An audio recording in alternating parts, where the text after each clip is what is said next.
Hey, what's up? This is your girl Diamond. I go live every Friday at 7. I'm on time today, y'all. Period.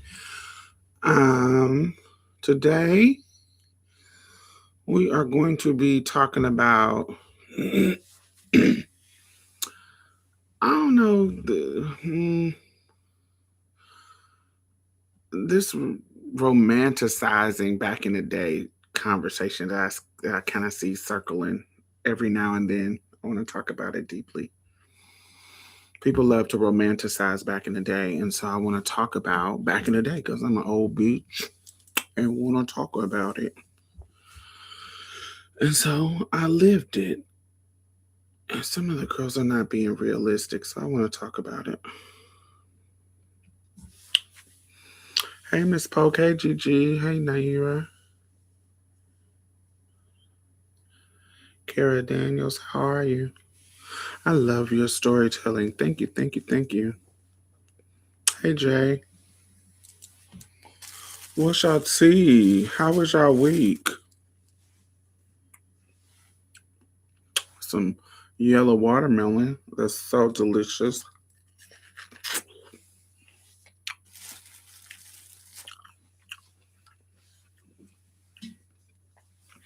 Make sure you thumbs up as you come in. If you are returning, if you are new here, welcome. Make sure that you subscribe and hit the bell notification. And, if you enjoy the conversation or learn something, thumbs up. I'm also eating yellow watermelon right now. Word, come on, yellow watermelon.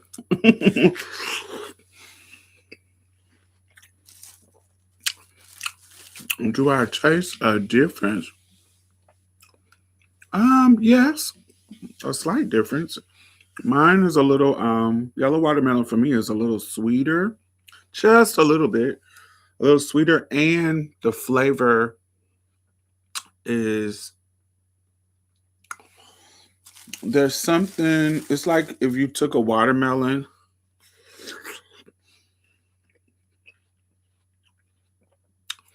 like honey apricot. I guess hints of honey, it's hints of apricot. It's sweeter and more like not super sweeter. It's not like, oh my God, this is like the sweetest watermelon ever. No. It's a little bit sweeter, but it's a more mild honey apricot taste.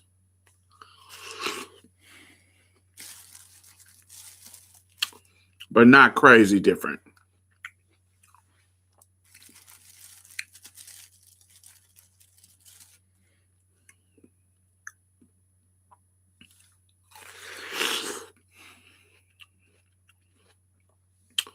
Yeah, I love it.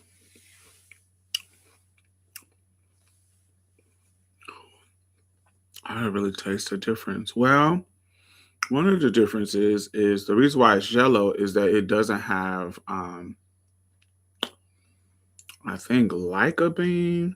Whatever the thing that makes tomatoes red is the same thing that makes watermelons red, the regular watermelons red. And this doesn't have this. This is like I can't remember what the word is, but basically the thing that make it red ain't in there.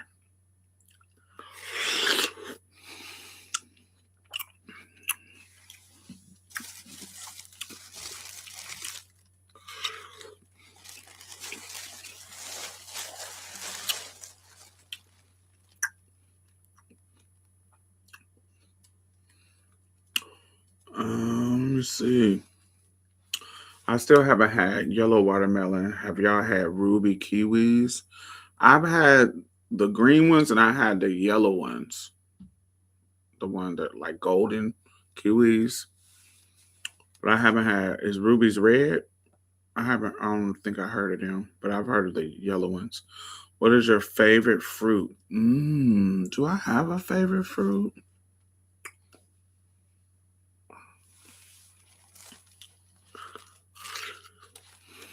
I don't know if I have a favorite fruit. I love fruit.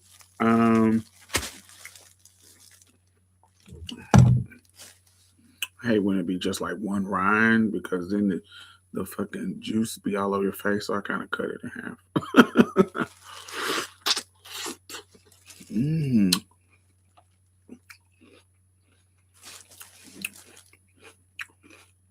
My newest fruit that I discovered is while I was in Vietnam, they have a bunch of varieties of lychees or rubitans. They got the hairy ones, they got the dragon eye ones, just different ones, and they were so good. It was so good. Like they're like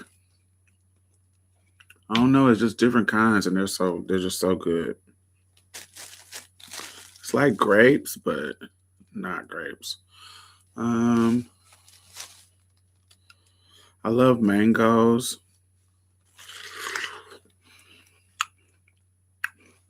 I love watermelon. Mm,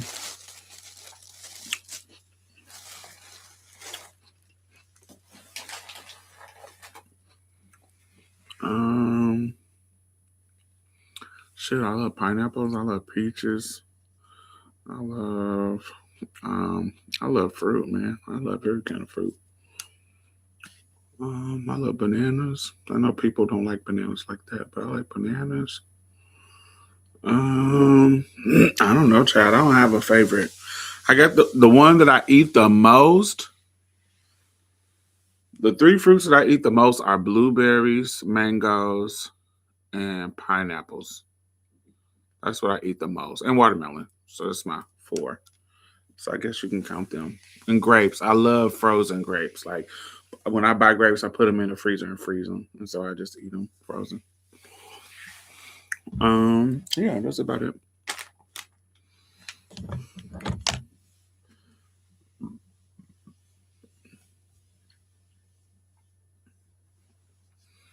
I don't really. Mm. All right. So Naira sent me a a status, and then I saw Bree Star talking about it on her channel. And so then I seen somebody else talk about it. So I was like, all right, I'm gonna talk about this because I find it kind of interesting that people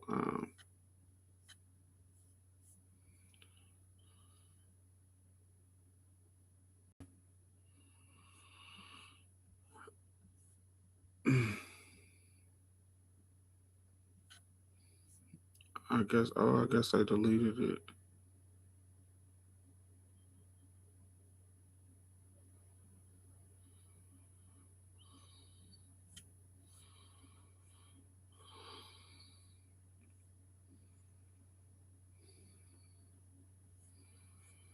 Let's see if I can find it.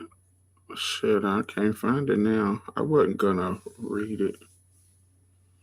Anyway, I ain't gonna read it because I didn't want it. It's not really about that. That just inspired the conversation. So, all right. So,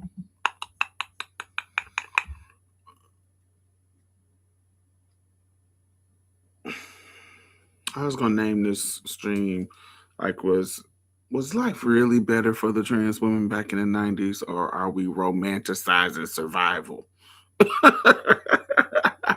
Because I keep hearing older girls say something along the lines of, and it's not that I don't understand it, but we got to be fucking real. Thank you for resending it. Because, baby.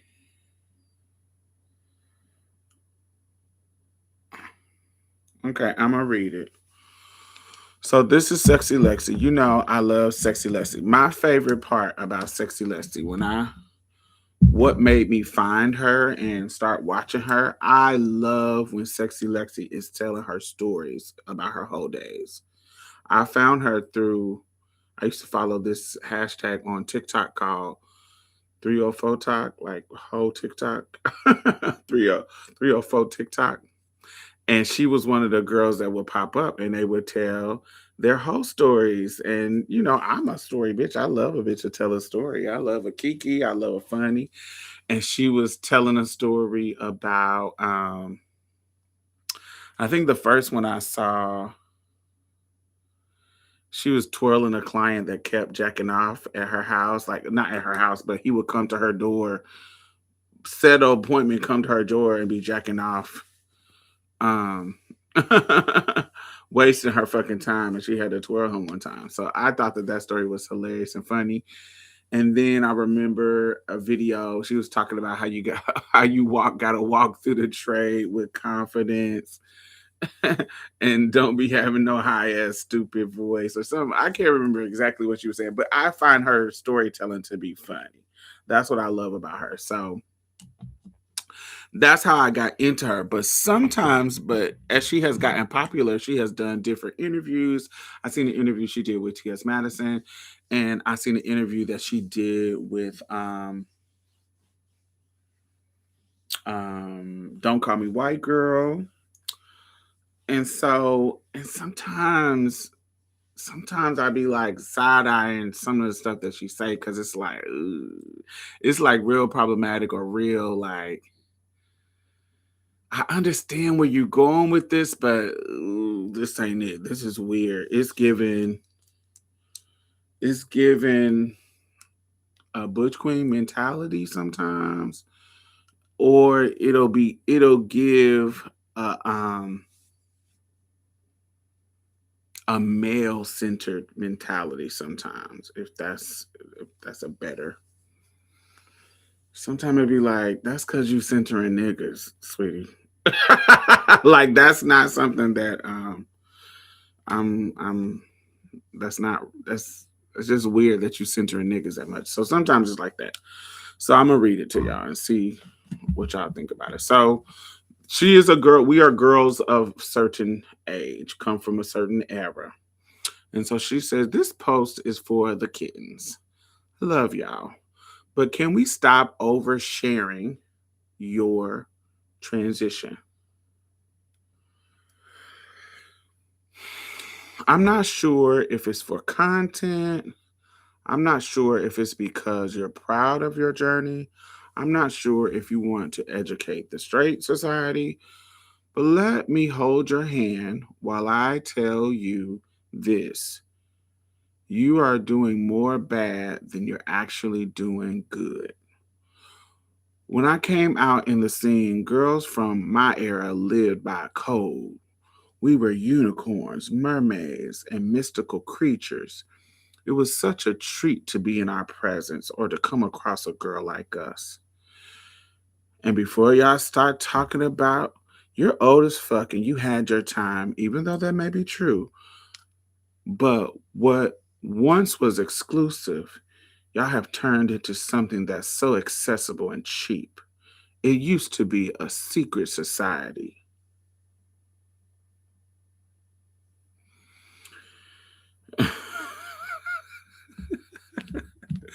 So that's the post.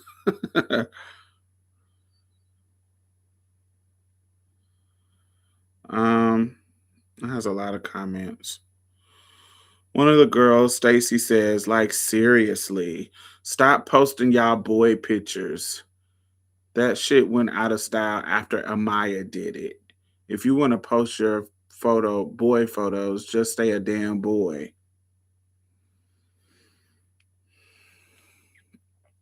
Um, Somebody says, you're absolutely right. Taboo, but intriguing. Um, Somebody says, I blame the pandemic.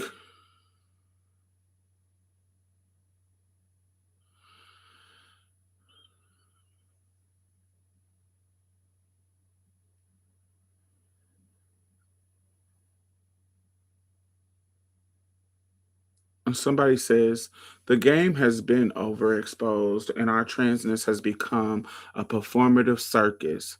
They've allowed cisgender people to weaponize what makes us special against us. I'm so glad to have started my transition in the late 80s. To each his own, though. Um, I'm a trans woman, 50 years old to be exact. I understand where you're coming from, sis. The word secret is still triggering to me. This is what society wants us to live secretly and unhappy. I love how open the dolls are today. There's nothing wrong with letting the world know who and what you are, as long as it's being done with class and dignity. Just reading some of the comments so y'all can see what some other people are saying. This one girl says, "This is so true because I'm 39. I come from a hard knock life in New York City where the girls was being murdered like crazy. If the boys found out your little secret, 100%."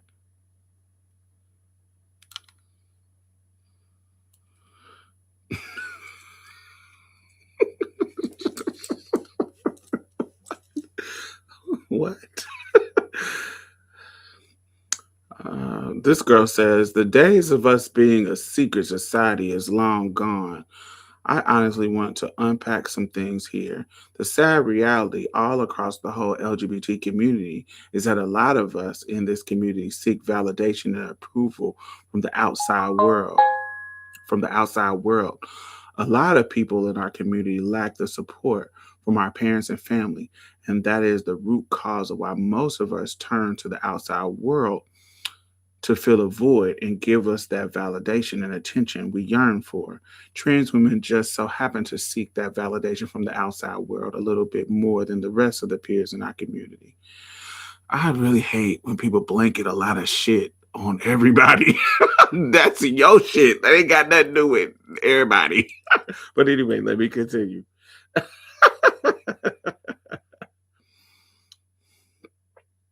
It's not always the kittens. I see so many older femme queens who still overshare their transition and still seek validation and approval in their 40s. What's different now than back then is the internet has a lot of us in a chokehold. We get on the internet every day and faced with challenges of consuming so much of the information that we see on our phones every single day. Oh Lord. This is such a old bitch conversation to me. Like any bitch that's like making the internet seem like it's kind of like when motherfuckers was talking about the microwave. Remember if like when the microwave came out and they were like, "Oh, it's gonna give you cancer, and it's gonna like any kind of advancement." Bitches is acting like it's the worst thing that ever happened. When TV came out, it's the worst thing that ever happened. And remember when Bill Cosby was like, "You just let your TV," even though he's making TV, "You just let your TV raise your kids," and girl, oh my god, it's such a whole. Anyway, she goes on and on and on. I'm not reading all of that. Let's go to some more. This girl says, "I agree, no shade. What's the point in transition if you don't want to be a girl or a woman? This is some kind of new age thing."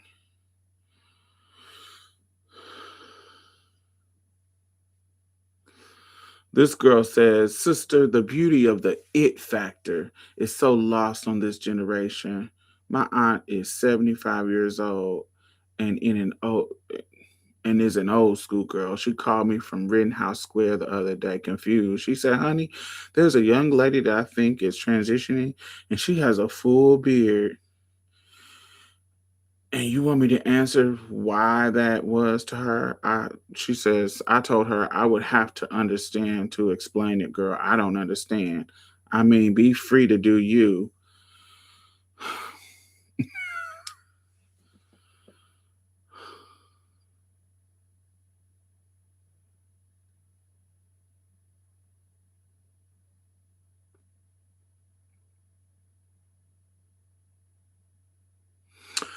I knew the generation changed when I saw a trans girl on TikTok showing everyone how the girls tuck and how to make a gaff.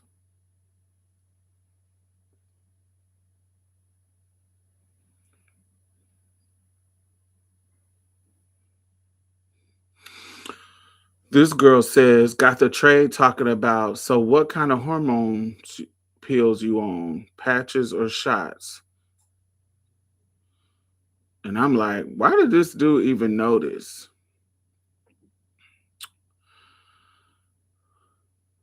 All right, I'm gonna read a few more. Y'all following? Secret Society, preach. I'm trying to see one. Does all the bitches agree with this? What kills me is when it be the real fishy ones. Like, bitch, you look so real and you wasting it by letting the world know what you are. Are y'all okay? Are y'all okay? You look, listen, I want y'all to pay attention to what she said. What kills me is when it's the real fishy ones. Like, bitch, you look so real and you wasted it by letting the world know what you are.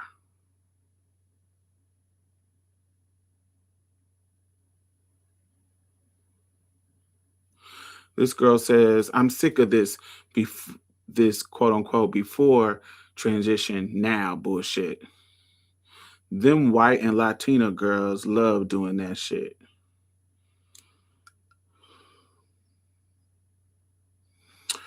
This one says the older girls, who is a male, the older girls doing it too.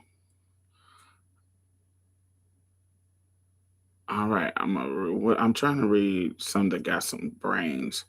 Uh, Level of shame these girls are living is alarming. I think everything in the community used to be so exclusive, but especially the dolls. There's been way too much access to people who don't wish us well, who would still unalive us if given the opportunity to get away with it. Who don't want us around their children, in their churches, workplaces? I do understand and welcome progress, but I also recognize the need for us to have our own and keep things for ourselves. This new breed is taking the mystery, the specialness out of it. Okay, y'all got enough. So this is the mindset around where we're at. I'm trying to see something that didn't. Somebody keeps saying there's too many boys under this for me because a lot of the butch queens are chiming in. I mean, it's very male centered. It's very male centered to me. All right. So these are my thoughts. I'm a girl of a certain age. I am 45. I came out in 94. Um,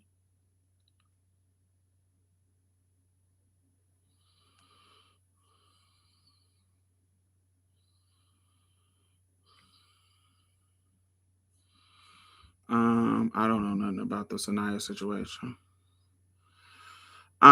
So let me say, I keep hearing older trans women say that they miss the old school days.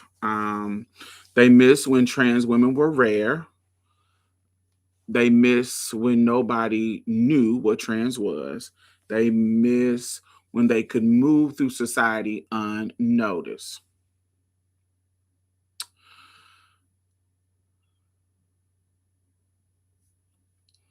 Okay. This is my question. What I want to ask y'all. First of all, I don't know what world y'all live in, but as a trans woman in community, I know a lot of trans women, but on average, we still rare. When do we stop being rare? That's what I want to ask that because I don't, I don't agree with the idea that we're not rare. I just don't agree with the idea that whatever has happened in the world means we're not rare. I'm not saying that we're not more exposed, but I still think that we are rare. If people keep quoting we're 1% of the population, and that 1% includes the trans men. So the trans women are 0.5%. How does this make us? And just because I see a lot of you hoes on the internet don't mean that it's a lot of you hoes in the world. So I don't understand why we're acting like we're not rare no more. So I don't understand that.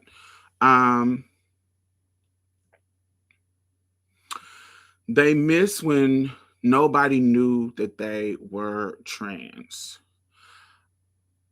Listen, one thing that we gonna do, we gonna rewrite a motherfucking history. One thing that we're going to do as humans is rewrite a history, and usually it's going to be romanticized. We love to romanticize our childhood.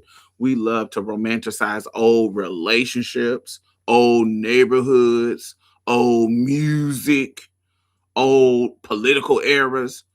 We love to romanticize a lot of fucking shit.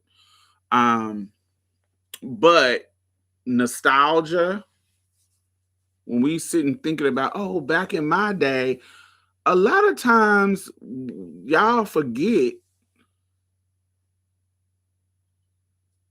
that there was a lot of bullshit going on back in the day.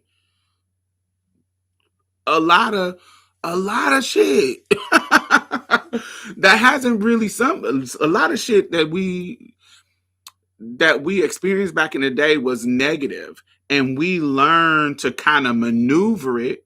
Like, for example, I think I personally think Lexi comes from I think Lexi centers men. I think she centers her whole experiences, and not just her, but I think a lot of bitches center men.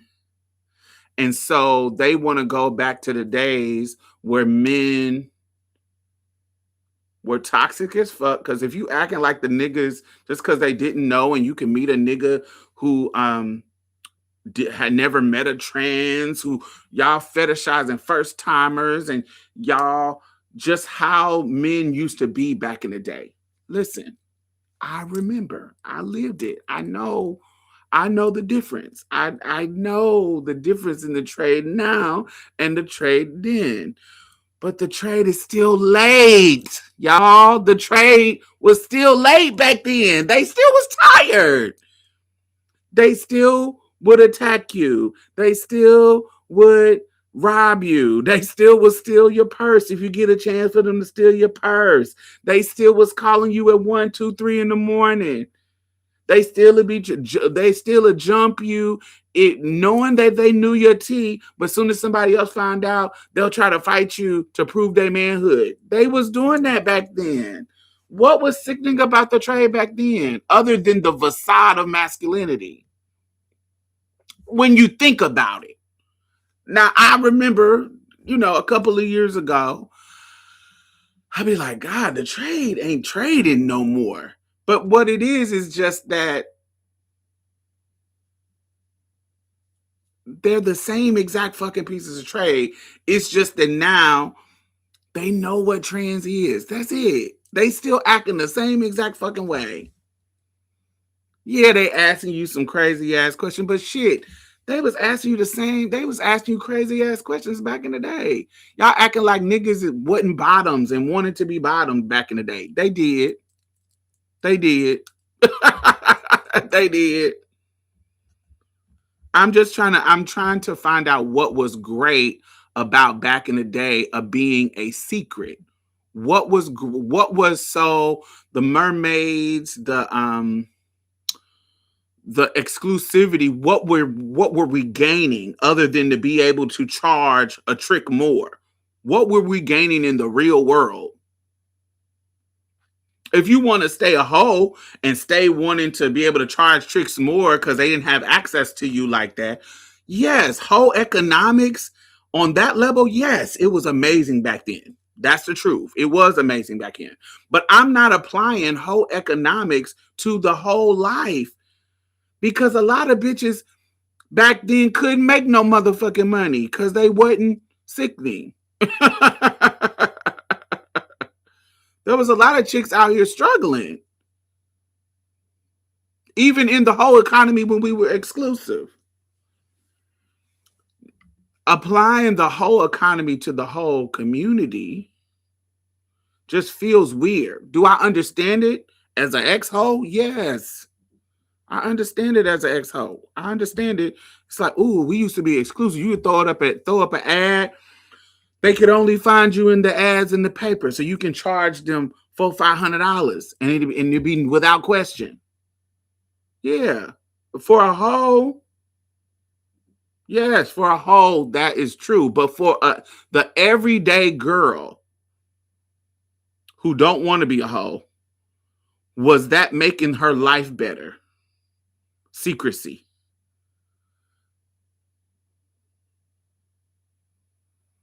No.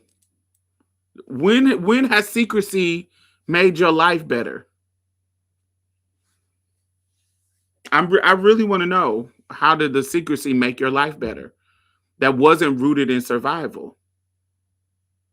Because I want to you.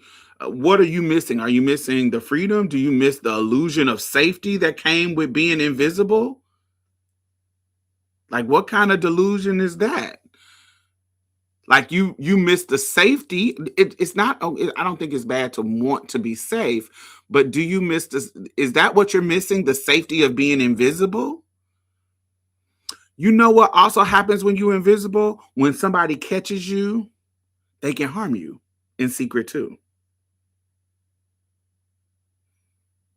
When you're invisible, they can't see your needs when you need things, when you need stuff. When you're invisible, nobody can see what you need. And so back in the day, a lot of our needs wasn't being taken care of. Right? Like, if you want to be honest and want to be telling the truth, a lot of our needs wasn't taken care of.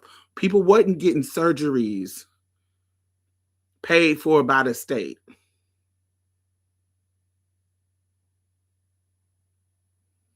People wasn't getting certain things that we have access to because some of the girls fought to get access to it. Visible girls fought you to get access to this stuff. There's this girl. Let me see if I can. I can't remember her name. Child, I ain't going to try to look it up. There's this girl. She's an older girl in her 60s or 70s. I don't know, and she got like one of those old school pumped lips. That's like, you can tell, like this silicone pump lip.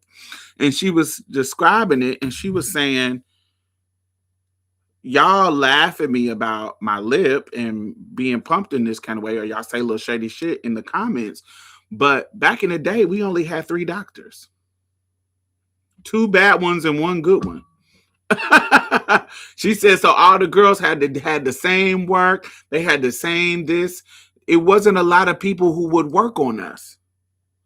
And so we all had the same flaws. We all had the same type of body. She talked about getting pumped by Joanne. So how Joanne did the pumping, we all looked the same. You're going to see a certain girls that looked a certain way because we all had the same doctors, because they were invisible and nobody cared for them.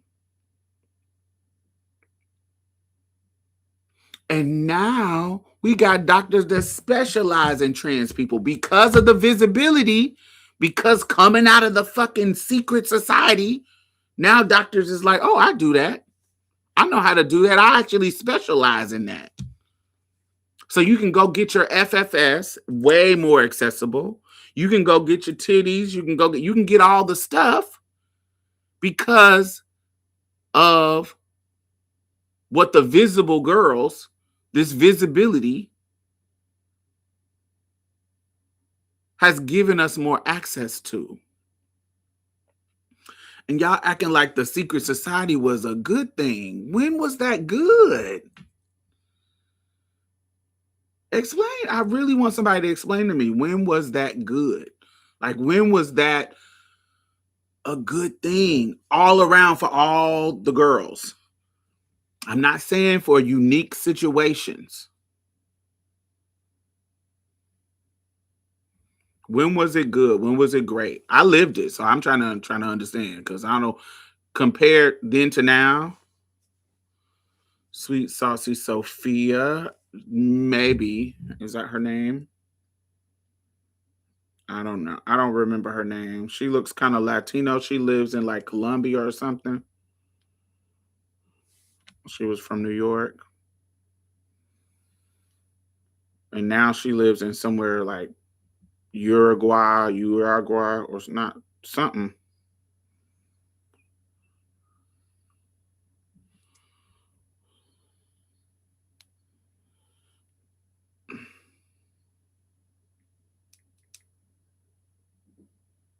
Yes, that's her. Yep. Yes, that's her. I love her. I love when she tells her story, because she gives you the nuances of how it was bad. Um, and another thing, can we stop acting like can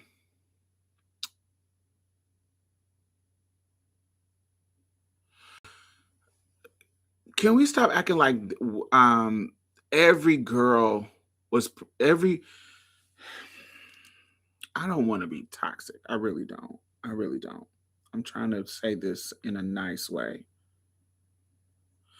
Some of y'all who have these strong um opinion about the trans girls who have beards, or the trans girls who don't pass, or the trans or the non-binary people that's androgynous. First of all, androgynous people have been around for a very, very long time, even in our era. Um, that's first of all. But some of y'all,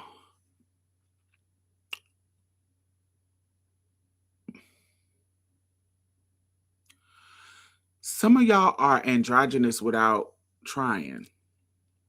Even though y'all put y'all best foot forward and y'all do all the things that you supposed to do to pass and to be sickening. You got the right lace front, you got the right, you wear the high film clothes, you half naked all the time, you you do all the stuff that would constitute trying to pass, all the effort, but you still look like a nigga. Or no, you don't still look like a nigga. You still look like you're trans. You don't look like you are a cis woman. And so when I see y'all talking, I'm like, sweetheart, while you don't have a beard, I still see every piece of trans in you. And so if you're justifying somebody being treated bad because they have a beard, or treated less than, or ridiculed because they have a beard, then there's some stuff that I see that's just as masculine as a beard on you. And so should I think, so when somebody is treating you bad or treating you negatively, or should we be looking down on you because you still got all that stuff going on, even though you're putting in the effort? And because some of y'all, let's not even talk about clock. Some of y'all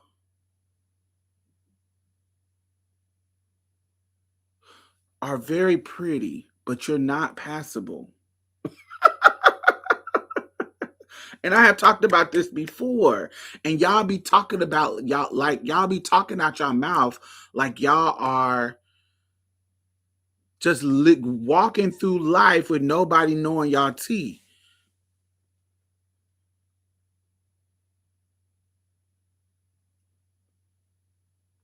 Being fish and being pretty is two different things. I know some ugly ass bitches that's fish as fuck. Ugly, but fish. And I know some trans women that are beautiful as hell, but you know immediately that they're trans. You beautiful. You got all the stuff. You got the hair.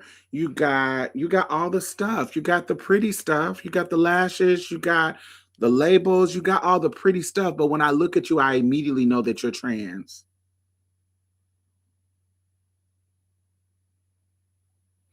But you're talking about people and you're talking about the world in such a way as if you are in the club of passable girls. As if you go like you aren't like you're exempt to being treated badly, like you're exempt from that action happening to you when it can happen at any moment.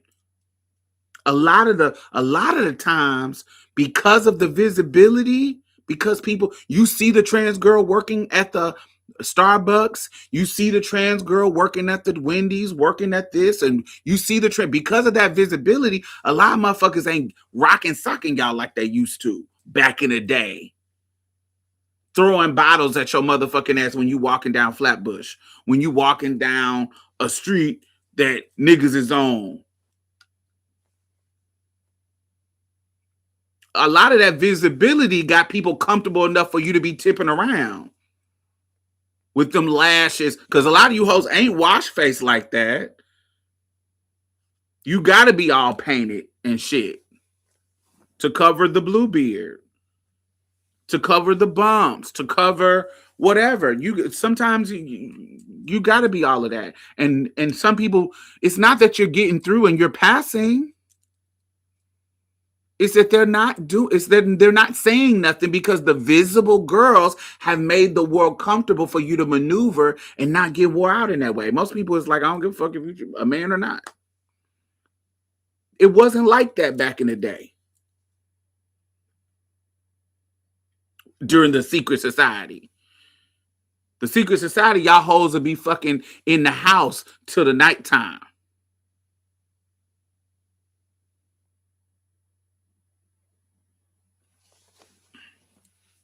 I remember how you hoes used to live.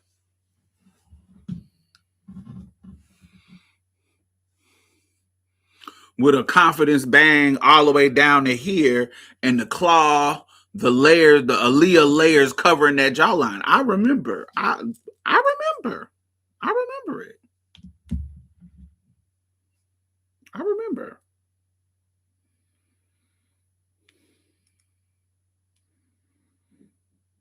With the Aaliyah swooping your face, covering your whole face. I remember. And you on the train with the swoop side over here and the open side of your face over to the window. So the tray that's sending up ain't gonna clock you and wear you out. I remember. I remember seeing y'all. I remember.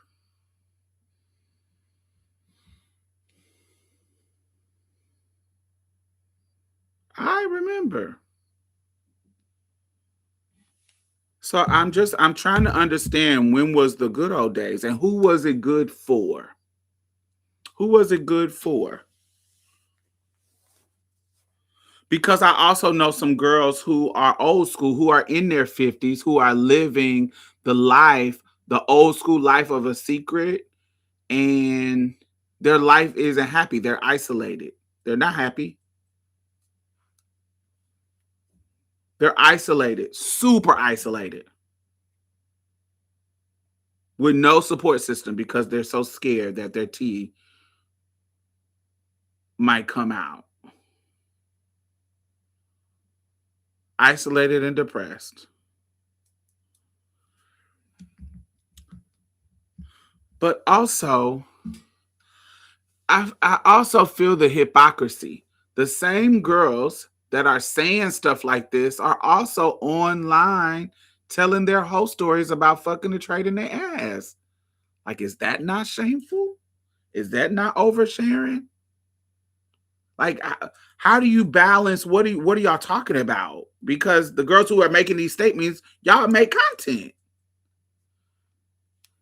And as a girl who's been telling my stories on here for a long time, good, bad, and ugly, I would never get on here and complain about that.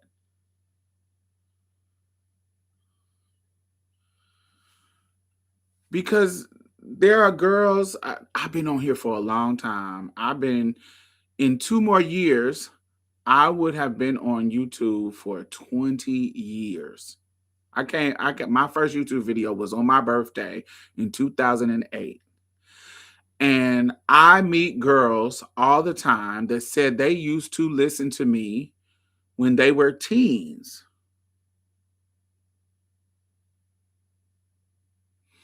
And they would, one of the girls told me that they use my story, they use my video to explain shit to their mother, who would kind of dismiss her as a child that didn't know what she was talking about. But because I was an adult trans woman, I could explain things better than she can because I had the lived experience. And so she would let her mother listen to me as a kid.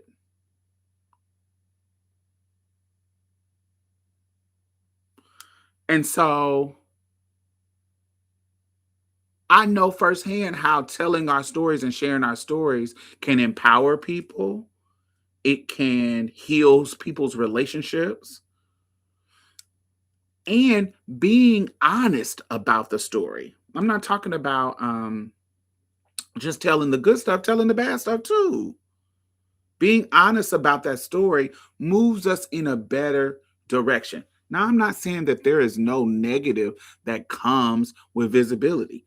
If we were back in a secret society and blah blah blah blah, all this stuff, this stuff that's happening politically would not be happening. Yes, there's a but the thing about it is that's wrong. Us telling our stories is not wrong. Them snatching our rights away from us is wrong. They shouldn't be doing that.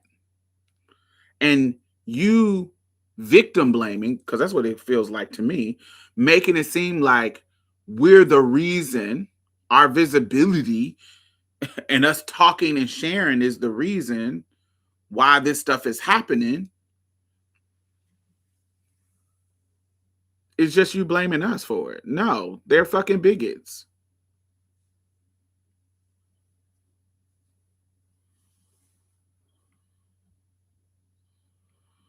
I think that's a great quote, Jojo. If you are silent about your pain, they'll kill you and say you'll enjoy it.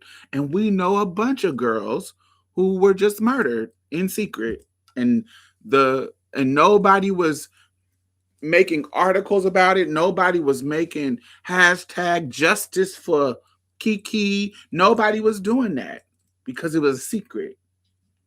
We were the stain on society. Nobody was doing fighting. Look at Venus. Venus got killed. Oh, I can't remember what year she got killed, but they just did a documentary on her life this year or last year. I can't remember exactly. They just did a documentary. Just they weren't fucking looking into her case until this visibility started.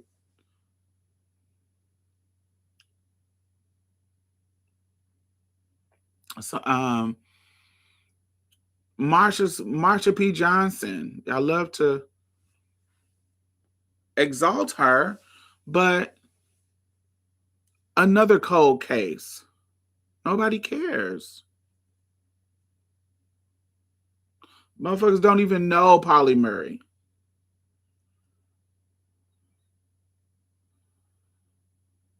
They don't know her trans history.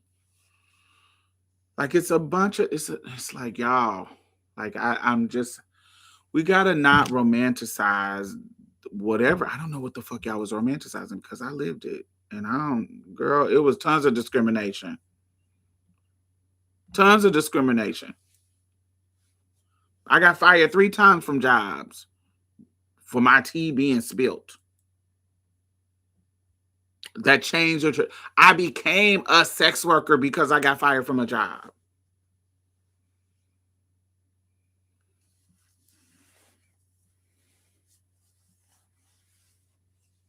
Some of you hoes, because of that secrecy, has literally been forced into sex work, and that life got you essayed. Thumbs up if you're just getting in. Make sure y'all thumbs up. It is 42 people in here, and only 23 people have thumbs up. That life, and listen, that life, hey Ty, that life has you're forced into sex work because you can't go out here and get no regular job. You exposed to being essayed. I'm not saying that everybody get essays, but I know a bunch of people who, because they were out here working the streets to survive, they got essayed.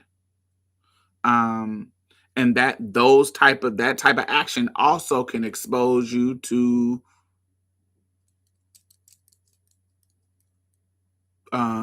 diseases, the ones you can't get rid of and the ones you can, or the ones that lead to cancer. Some of y'all, because of that secrecy,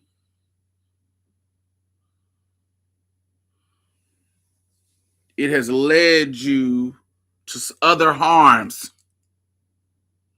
And don't get me on, we all grew up in seeing a girl who had a nigga in her life that was beating the shit out of her. But because she was so lonely and so sad, she kept bringing him back. Nigga that just came from prison.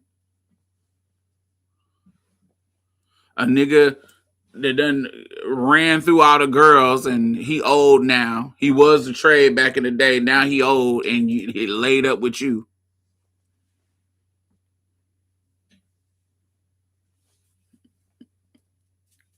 He can't get no job because he done been to prison, and you taking care of him. Y'all both in the prayer line and just stuck with each other.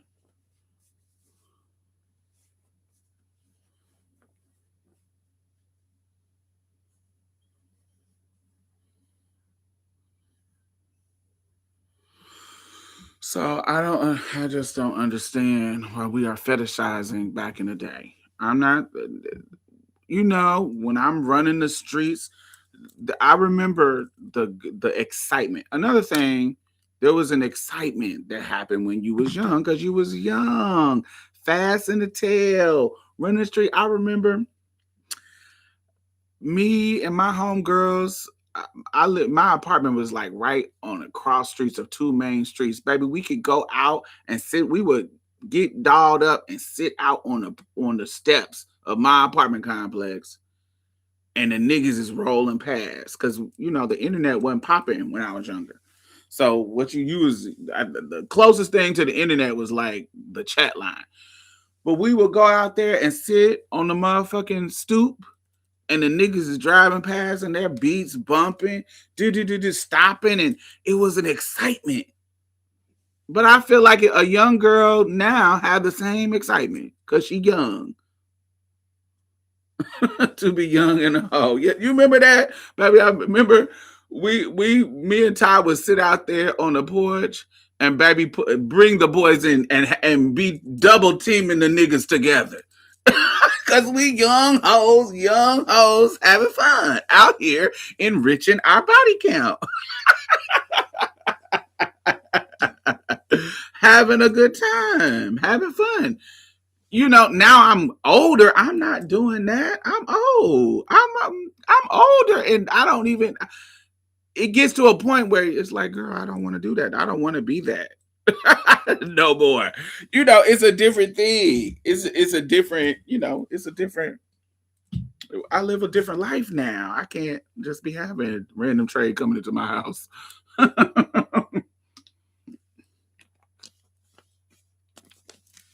It was a whole different time. I'm 30 and still young home for now. Yeah, I can't do it now at 45, but I remember being 16, 17, 18 and going to the roller rink and the boy, and it was way more likely that you would meet a first timer because y'all was young. It even right now, even back then, not right now, even back then in the 90s, if you met a 40 something year old, they wasn't no first timer. They had messed around before with some of the old head girls that was around.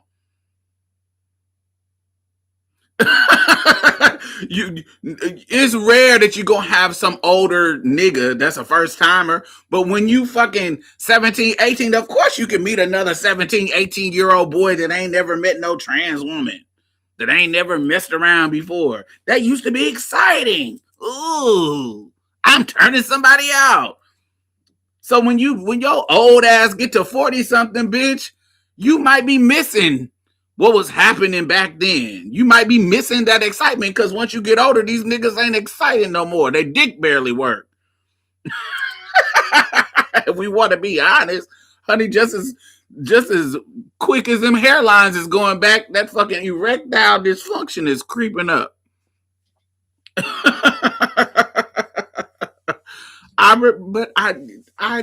There was a difference when I was younger because everything was new. And don't nowadays don't even think about drugs. All these niggas on different drugs that's making it, even the young niggas dick ain't working.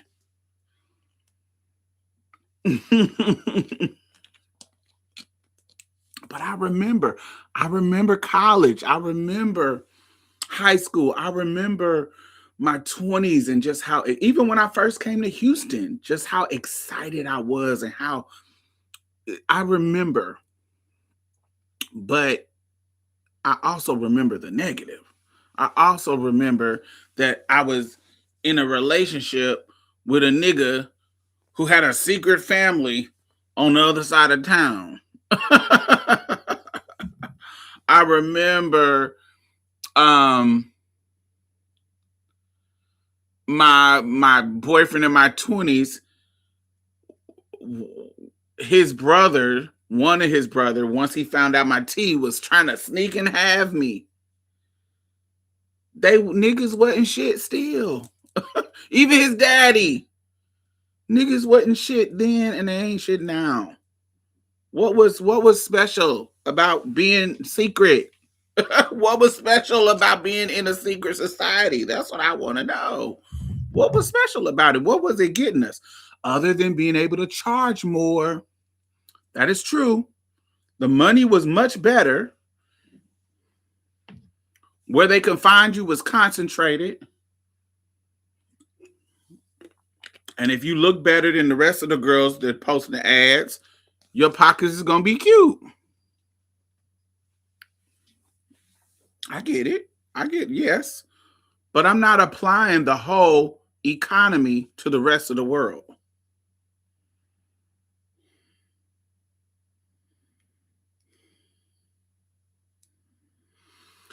I'm also what else? Let's see what I put in my notes.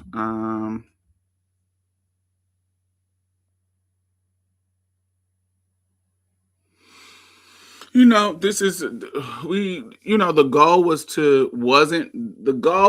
to blend. I know that. The goal wasn't visibility because the world we see today was a dream. The girls having movies and shows and being actresses and being up for Emmy nominations, and trans men like Jans Ford being up for an Oscar nomination for his documentary Strong Island. That was a dream. That wasn't even kind of possible back then. We didn't even think about that. The goal was to blend in. The goal was to not be detected. And in that era, that strategy provided a form of protection. But let's be honest about the cost of that life, the cost of that. having to be constantly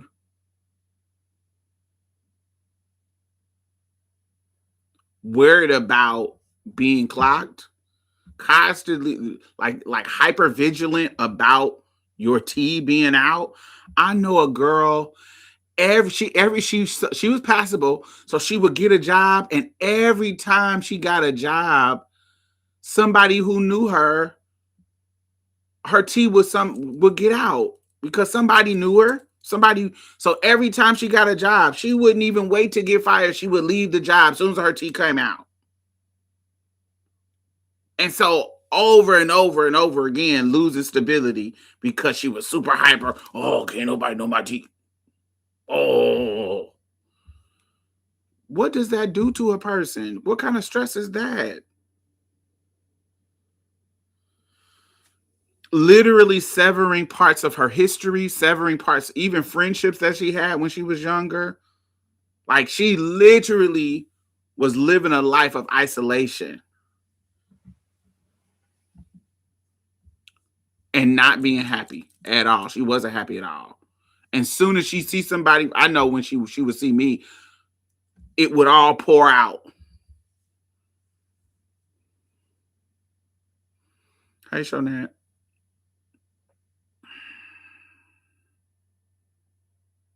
Hey, Empress. Ricky. XR2 Kid, what's your tea?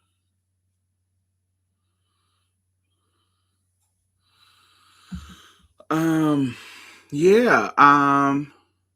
So the stress of living with fear of being discovered, limited community, just that isolation, that is not healthy. That was not healthy. That whatever that piece that you got from being stealth didn't come for free. It came with a prison of conditions.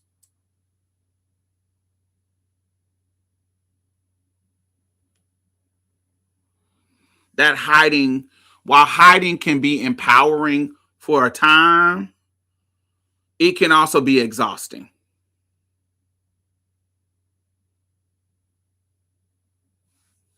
And so you had to choose. Would you, and that's the thing about it. Like, would you choose visibility? Would you trade visibility for anonymity? Would that isolated life, is it worth it? Maybe somebody would say that's worth it. I don't think that that's worth it. I don't think that being on it's I don't think that that's, yes, it's a cage. I don't think that that is I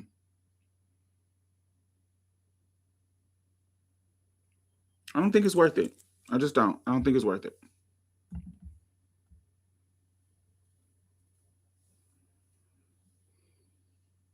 Now, of course, it's a double-edged sword. We are now in like a hyper visibility era. Um it reminds me of it reminds me of I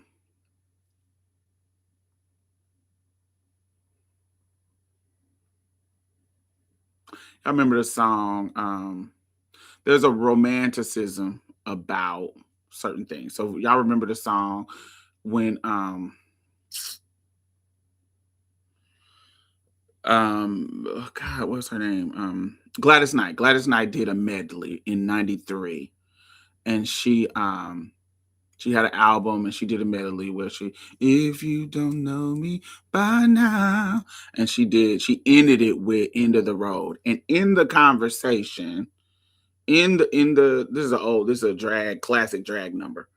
Um in the conversation on the medley, she's basically saying back in the day, back in the day, the songs had a magic and da da da da da da da da. The same way our generation is talking about the 90s, in the 90s, she was talking negative about the 90s music.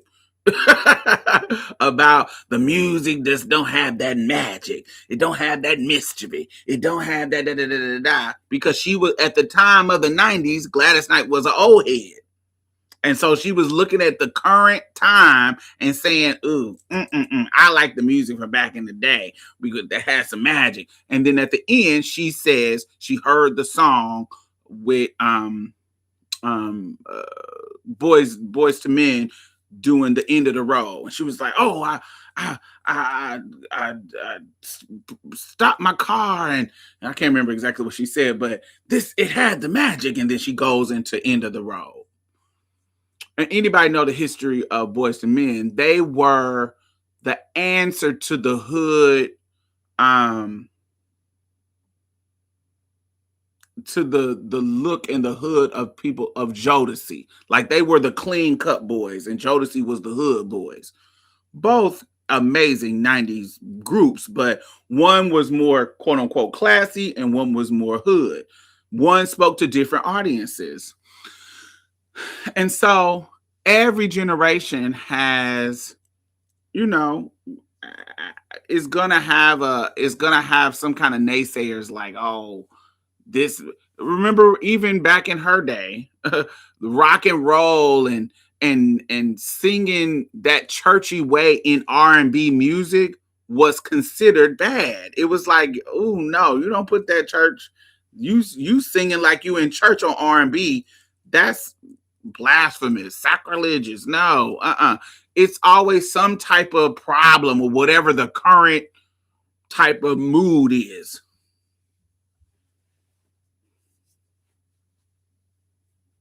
They finally got the message. They finally got the magic. Yes.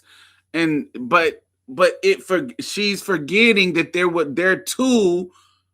My point by bringing this up is that there's always a negative somewhere that you're ignoring. Like somebody was thinking that when you were coming up, there was a negative. There was a negative in the change that was happening with the music. Ray Charles was an example. You bringing that church stuff to,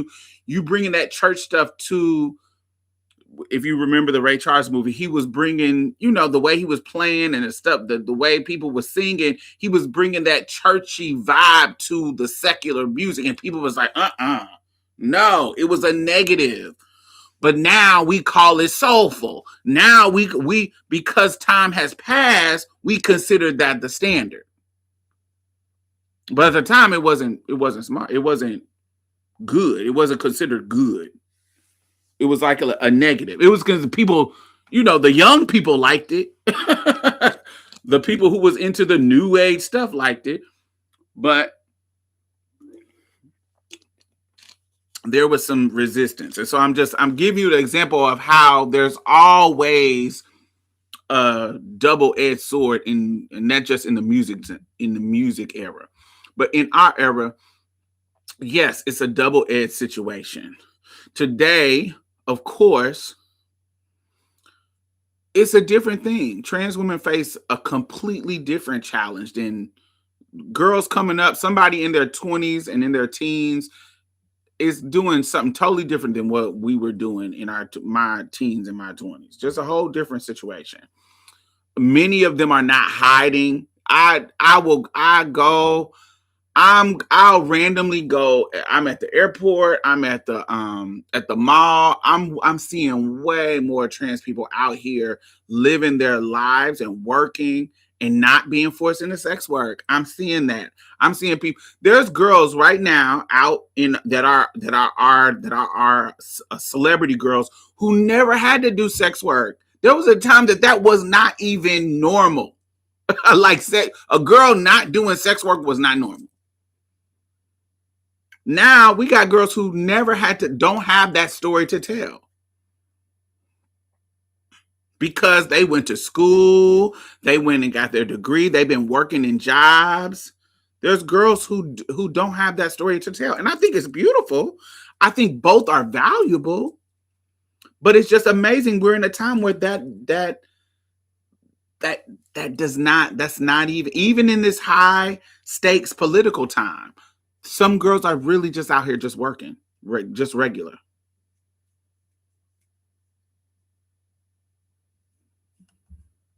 And you want me to think that back then was better? It was not. Stop playing. Today we have more representation. We have more language of understanding. There was a time when saying, I'm a man trapped in a woman's body, or I'm a woman trapped in a man's body was acceptable language.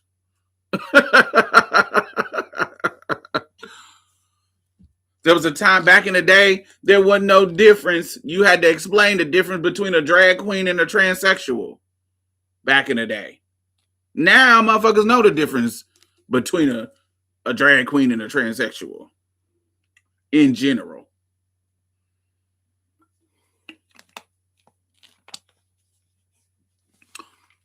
Drag race and all the advancements in that. They know the difference because of visibility. There's more advocacy, absolutely more advocacy. The girls used to be clients. There were no girls. You know, we got all of this kind of this bullshit happening in nonprofit, but in nonprofit, baby, it was only white people and gay men.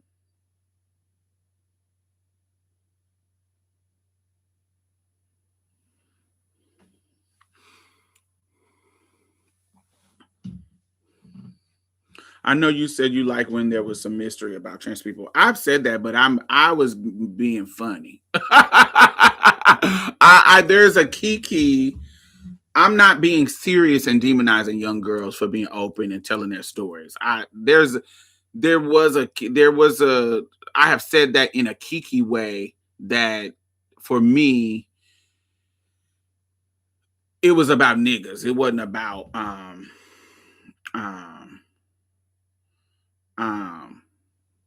I just remember when the niggas wasn't asking you certain questions, like somebody pointed out. The niggas wasn't asking me. I'm just trying. Somebody pointed out in the comments. Niggas would ask you weird ass shit that they just wasn't asking when I was growing up. It just wasn't it. This is called the tropical chill sickle.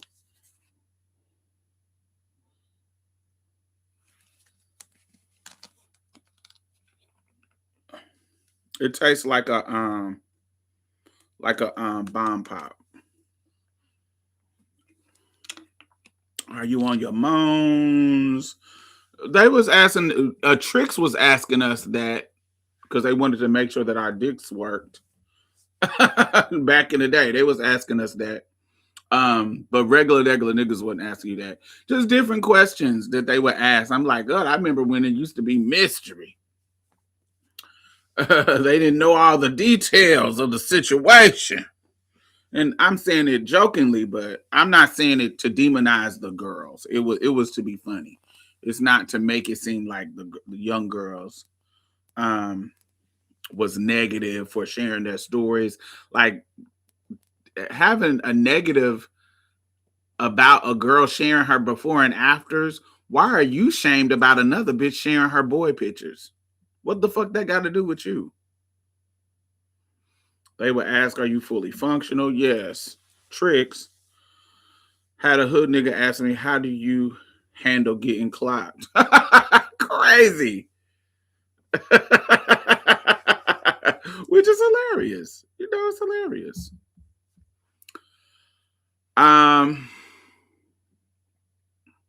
So yeah, we have more community, we have more language, we have more representation.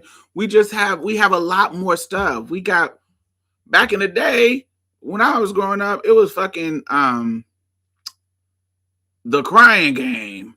The only movie out about trans or showing a trans person was The Crying Game. If niggas wasn't fucking watching Paris is Burning.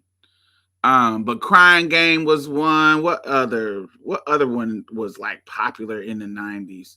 It was fucking Jerry Springer and the Crying Game. That was the trade's reference to trans.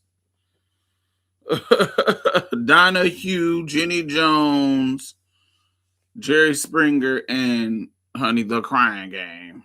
We got so much more now. Boys Don't Cry came later. That came in 99. And then the niggas in where I was from didn't watch that. They didn't watch that. That came out in 99. But that wasn't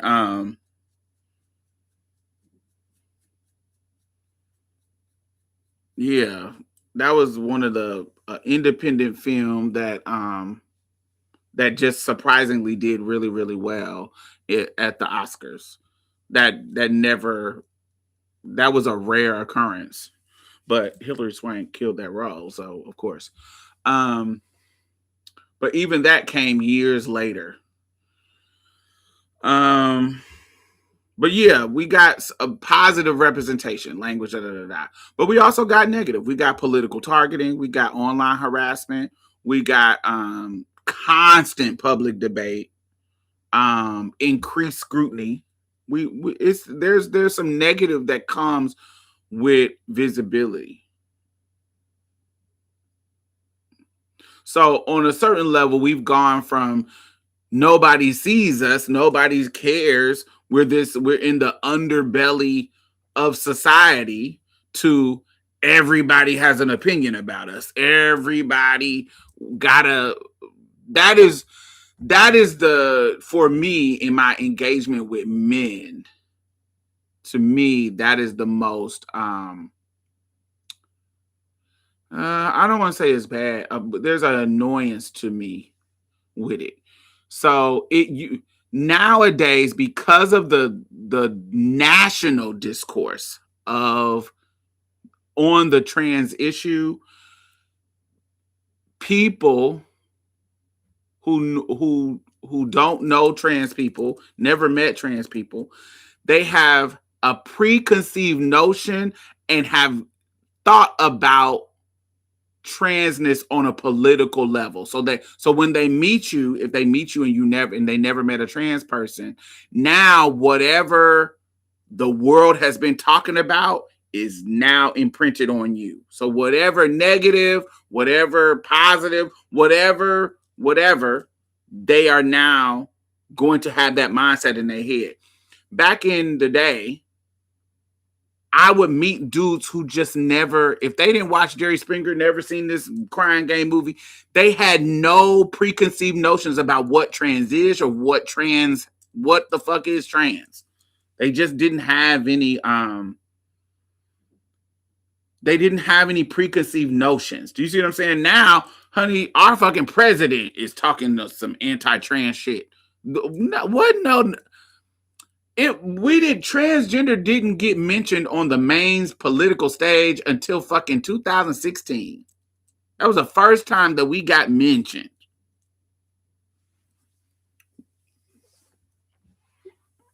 They was worried about gay marriage prior to that. When it comes to the LGBT, that was the issue, gay marriage.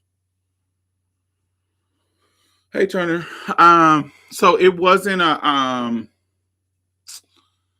just wasn't a thing. So you would meet a guy and it was like he was a clean slate. And this is nostalgic. I'm not saying that this was a not a good thing to experience. You would meet a guy and it was a clean slate. It wasn't he didn't have some kind of political motivation behind hating you or being against you. You could meet a guy and sit and have a conversation with him and teach him in the moment about what trans is about. And it can lead to some humanizing conversation. Even if y'all don't even if it doesn't go into some kind of romance, you can at least have a humanizing conversation with this other human. Whereas now, honey, they got all kinds of references and political honey discourse that they want to talk about, and it's just a whole different it's just a whole different vibe because of the visibility. And I'm not saying that that's a negative, but that's just the reality.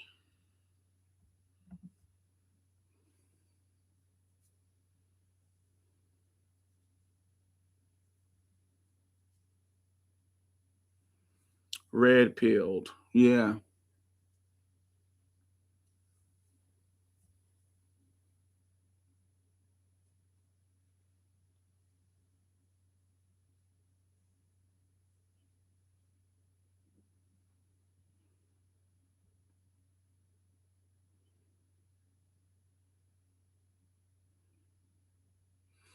Hell, we didn't really have real language about transgender back then. So much, definitely people. So most definitely people who weren't trans didn't know shit. Yeah, it just was a lot of stuff that people didn't know, didn't talk about. Um, and so it just gave a clean slate. So you would meet people often who just didn't have any kind of preconceived notions. And that was that can be a beautiful thing.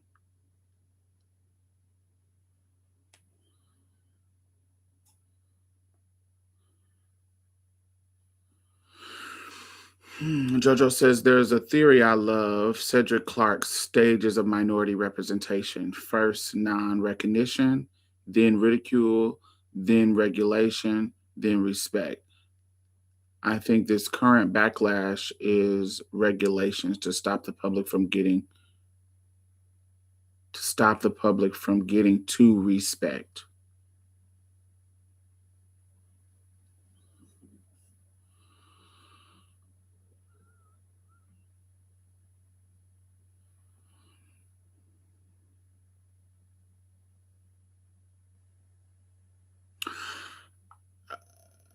Grinder Andrew, what's your tea? Something you being weird.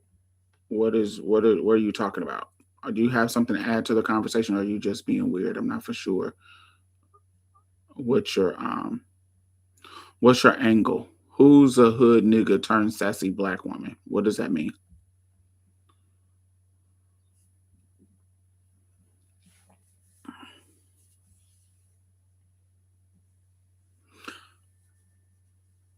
I'm trying to understand what are you adding to the conversation. Oh, you're calling me a hood nigga turned sassy black woman? Is that your angle? That's what I mean by weird. That's what I meant by weird. I wasn't for sure. I was trying to catch, was your tea being undercover, or were you um trying to be spicy? Mm.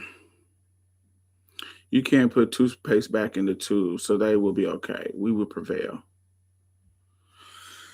So yeah, so I think that there is with this change, everybody has an opinion about us, and that can be exhausting too, to in regards to us.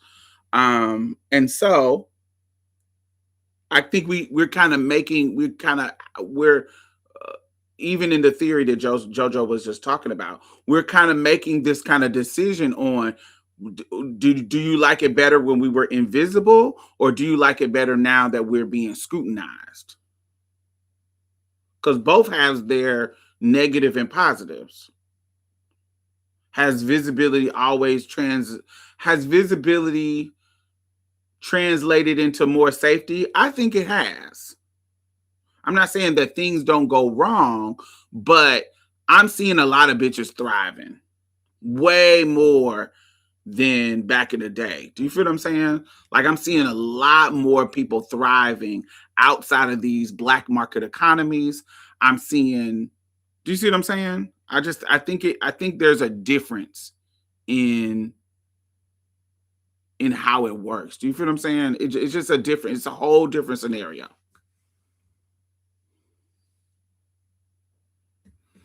Or can representation become overwhelming? I think the only way representation can become overwhelming is if you're ashamed. If you're ashamed of being trans, that's what it is. That's the only way that representation can become overwhelming to me. You got to be ashamed. If you feel whatever the representation is shameful, that's the only thing. That's the only way that it can be overwhelming. Most girls went on talk show to be degraded for that coin.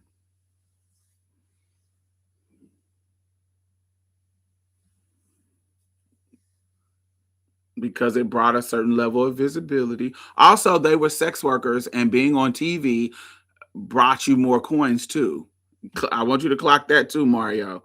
Some people, they went on these shows, they went on these things that was embarrassing and ridiculed because it brought them visibility.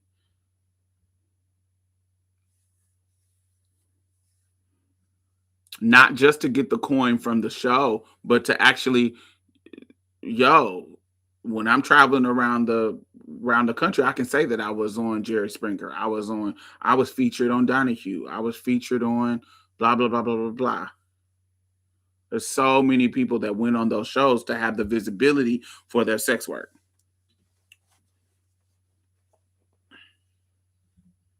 It was similar to Black Tea Girls back in the day when that site was popping. They would, honey, do money. Yes, it was like a marketing angle. They would be on these shows so that when they would travel around, they can say, "I'm the girl from that show. I'm the girl who was featured on Donahue. I'm the girl who was featured on Sally Jesse Raphael." It would be in their ads.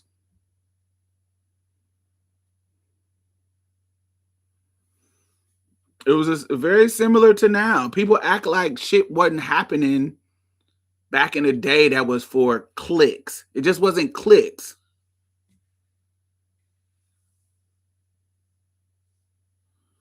Mm-hmm. It's clicks now. But it was tons of other stuff people were doing just for the exposure. Because it took their money up. Because the options weren't there in other genres and careers. It just wasn't that.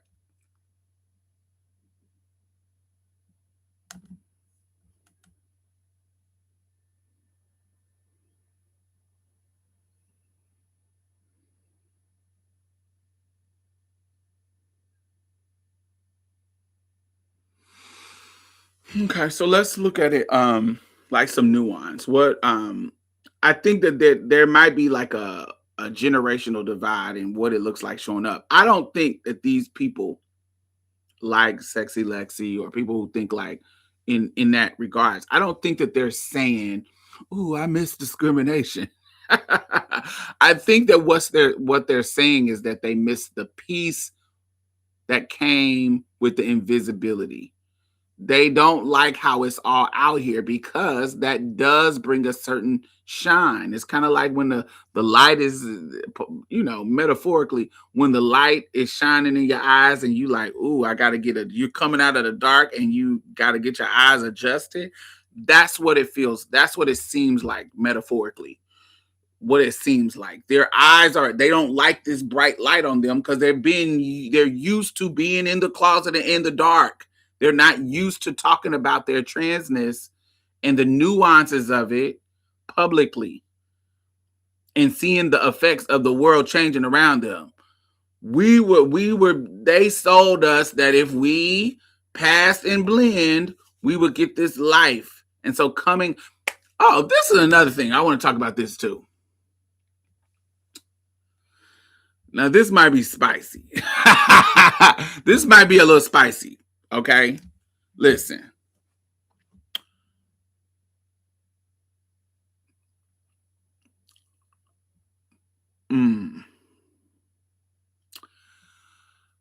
Another reason I think the girls are bitter is because the value of them passing is losing value. Am I saying that right? Passing is losing value. Like it used to be when you pass, you did have access to certain privilege. It used to be a badge of honor. But now they see these bricks coming up and getting opportunities, and these bitches is jealous. They see these babies running around, being free and trans, getting opportunities that they thought that they're passing and doing all the work and doing all the effort would get them. But now they see other girls who are not doing all that work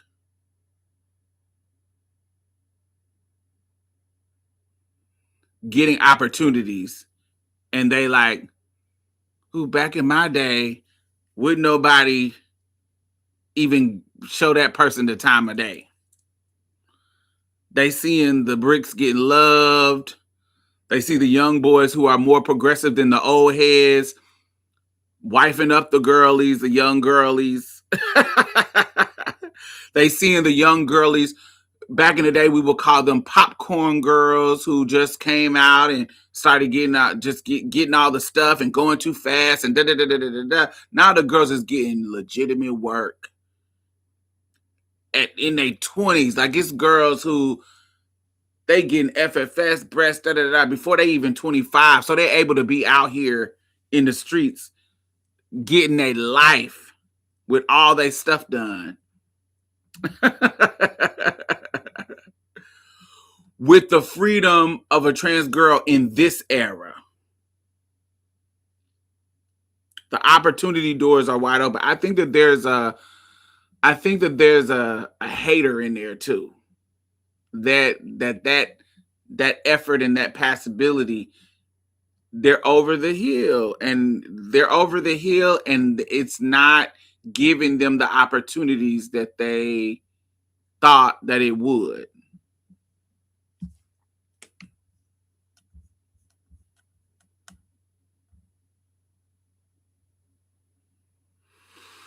It was affirming that you are indeed with a girl in pictures. Absolutely. Reminds me of when Kimberly Foster said beauty is a bad investment. Mm-hmm.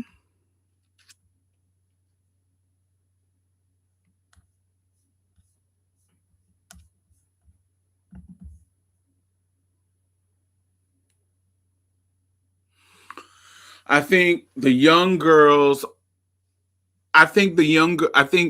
implication from the old girls is that the young girls are saying, I want attention. But they're actually saying, I want dignity. I want the freedom to say and share my experience openly and not be ashamed of it. There was a time when talking about, you see this recently with Holly Berry and who else? Somebody else is talking about it. But the cisgender women are talking about menopause way more freely. Think about it. I want y'all to think about conversations that y'all have heard. Now, I follow cis women, so I see what they're talking about. And I'm 45, so I follow cis women that are in my age bracket. And so perimenopause and menopause is conversation that's coming up in cis women's conversation in my age bracket. And the older girls who are in a generation before, who are in their 50s and 60s and da da da da da, like Holly Berry, who are now openly talking about menopause.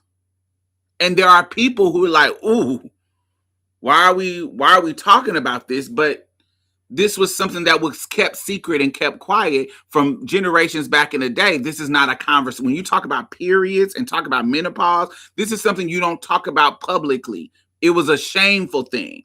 But that secrecy and that shameful shit leads to miseducation about a woman's body, about menopause, about what to expect. I'm coming into this era and don't even know what the fuck my body changes. My bodies is going to happen. And then it's not like the doctors and medical field really invest in women's studies in that kind of way.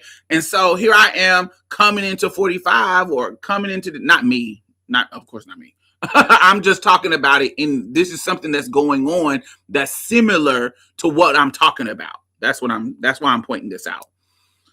So there are cisgender women who are coming into an age and dealing with the effects of perimenopause and the effects of menopause, but because nobody was talking about it for many, many decades until now, people didn't know what was going on.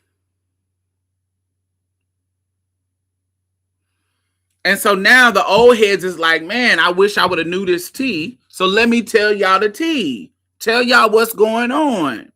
And there's still people in the world who, if they're old, like, ooh, we didn't talk about that stuff publicly back in my day. There was some mystery. There was we don't talk about this stuff. What?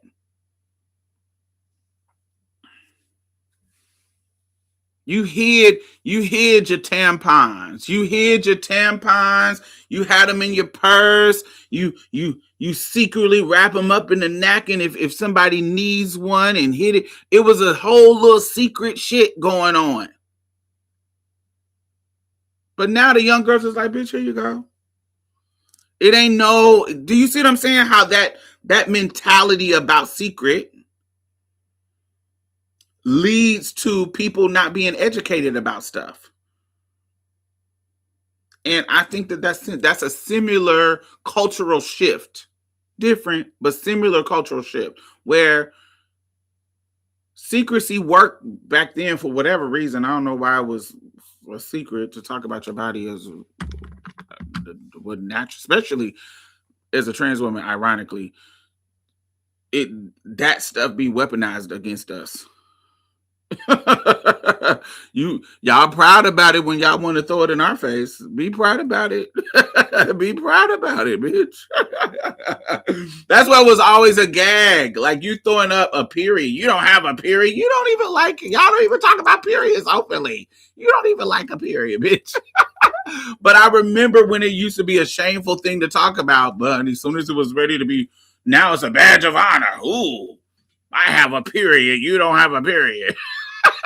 Which is it's just a funny irony. Getting abortions. Getting abortions. It was a secrecy thing. Oh, we can't talk about abortions. There's a shame. Killing your baby. And it was now, honey, girls is talking about abortions and their experience with abortions. And there's probably some old head in the comments talking about, oh, we didn't used to talk about this. We didn't used to talk about this so freely. Why are we talking about this? And she had 3 abortions in the 80s. But she don't want to talk about it. It's a cage. It's a muzzle.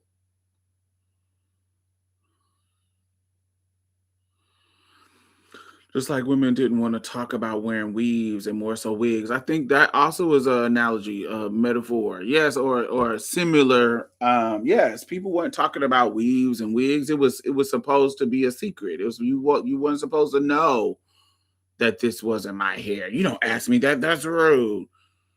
All that kind of stuff. But now, motherfuckers ain't giving a fuck about that. You know this is a wig. You see these fake ass baby hairs. They don't get the young girls. It's like, girl, this is our style. This is our shit. This is our unique shit for us. You may not like it because you old, but this is what it gives. Just like when you was wearing that fucking black lip liner around your lips in the 80s. Just like when you bitches was wearing freeze strips and freeze curls and French rolls full of weave and shit. While now everybody act like, oh, we didn't wear weaves back in the day. Girl, shut the fuck up. Yes, we did. We wore our pieces. We didn't wear wigs like that. But we wore weaves, quick weaves, and we wore weaves. We had our Remy hair in.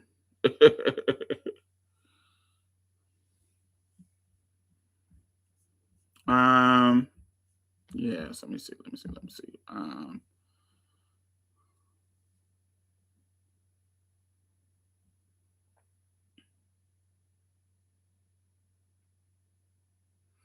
I just feel like Kankalan, baby, right. I just feel like when it comes to the differences between generations, is like one generation remembers surviving and just kind of living under the radar, and that was surviving in a way. It kept us safe. It came with some perks. It came with some things without the whole political big picture type of weirdo shit that's happening now. It was surviving. It was keeping it low. But the new age girls are what we fought for, what we fought to have as the old girls. The new age girls, they want more than just survival, baby. They want more. They want freedom. They want liberation. They want,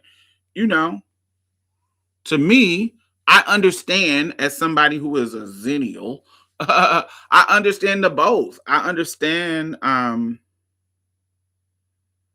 I understand. I remember the perks. I remember the life, but I also understand what the young girls is like. I want the freedom too. I like that. I enjoy that part of it. I enjoy it. I love it.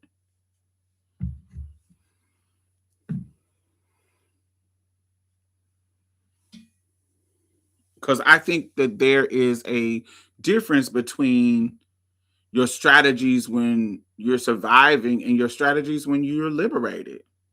Like it's a difference.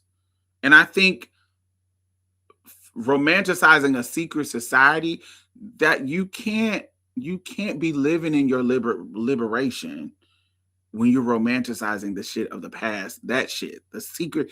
Who is fucking romanticizing a secret? That's crazy to me. I think that's weird. Don't nobody really want to be a secret, yo.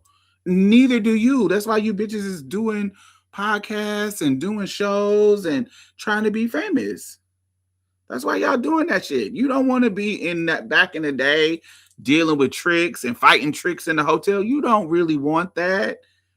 So I don't really understand why the girls are romanticizing that shit. Y'all don't really want that. That's why y'all out here doing this super, super visible shit. If you were a girl who really believed that, you wouldn't be visible at all. You out here trying to be visible too. You just not doing it in a way. You just old. I'm sorry. You just old. And you seeing the young girls moving with liberation, you old and mad. I think it's some hater ass shit. That just to be, if I'm to be honest, it just feel like a old hoe hating on a young girl. That's what it feels like. That's what it feels like to me. Because especially somebody who is trying to be visible. That feels weird.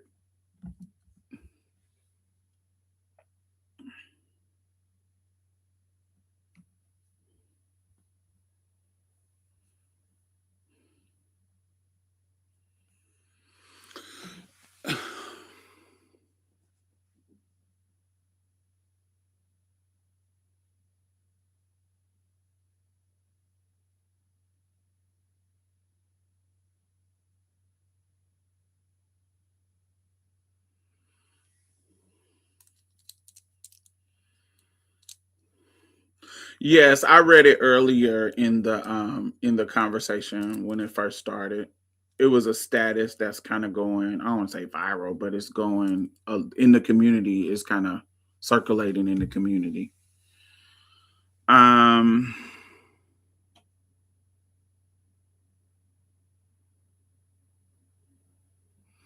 I want to really emphasize that back then the girls weren't. I don't know why the girls making it seem like every girl was living this glamorous stealth life back in the day. That's not true. Don't let these old bitches make you feel like every girl or even most of the girls was living a glamorous fucking life. That is not true. Bitches was stunting, prostituting, stunting checks, going to prison on some check shit, going to jail, hoeing, getting beat up by trade. There was a lot of bad shit going on. Every girl wasn't stealth living this amazing life. A lot of bitches was too bricky to do that. If we gonna be real, is there one or two that was doing, that was doing a little something? Yes. Um, when we think about, there's some girls who lived a glamorous life, especially if they got them a good trick, like if they got them a husband, a sugar daddy trick husband type of motherfucker. Yeah, look, like when we think about Stephanie York, when we think about, there's some girls who were living a particular type of life, but they were hoes, like they were prostitutes, and they found them a good trick. I remember one of the girls in our city. She was one of the first girl to get some sickening ass implants. You know what she had to deal with it? She had to deal with a nigga that was beating her ass to get them implants. Some old trick that wanted to Barbie doll her. But what comes with that is what comes with, just like even dealing with cis women. When you deal with nigga who got money, who is upgrading you with his money, they get violent, they get controlling, they get all that, and they throw you away when the new girl come up.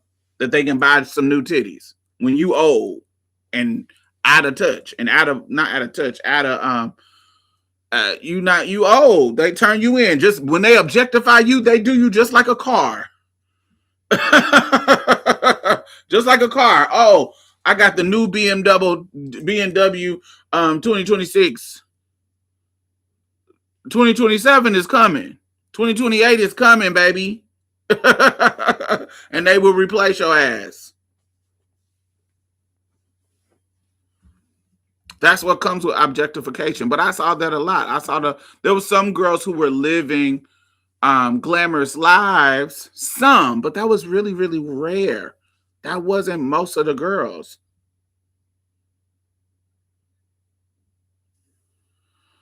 Unless you stealth, why are you mad the girls are free? You must be ashamed. You are benefiting in Naira. These girls are benefiting from the girls being free. They literally got platforms because the girls done created a path for them to come out of being a prostitute to being whatever they're doing now. Like Electro on Pose that had that rich trick. Exactly, Shonette. Exactly.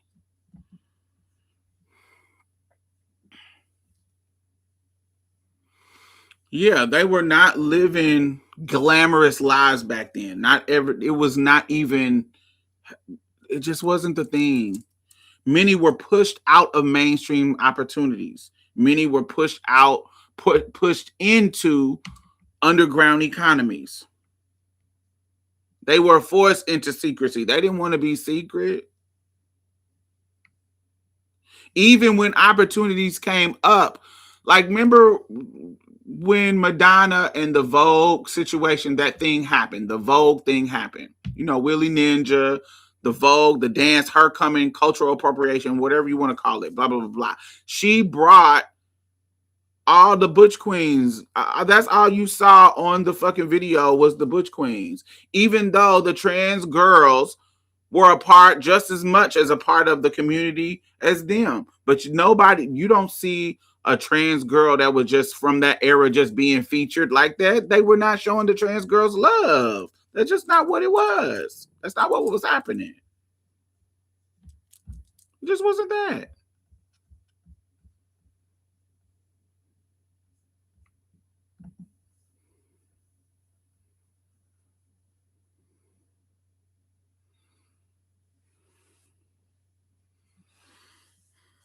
They didn't even have opportunities at that time.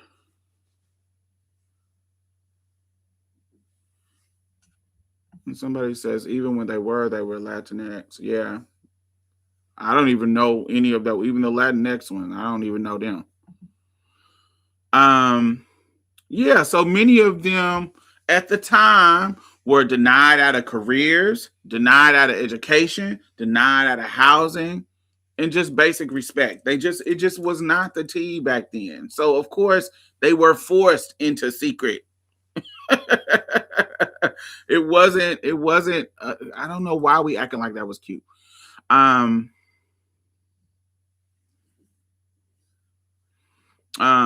if the nostalgia that we're feeling was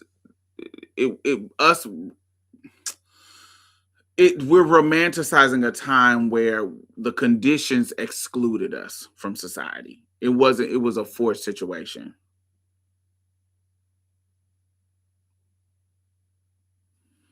I don't think that had value on a certain level. And why will we and then when we think about like exclusivity, why would we want that to be a part of identity? I don't know. This is God, what is that? I gotta man, follow me because I think this. I don't know if I'm gonna be able to find it. I took a.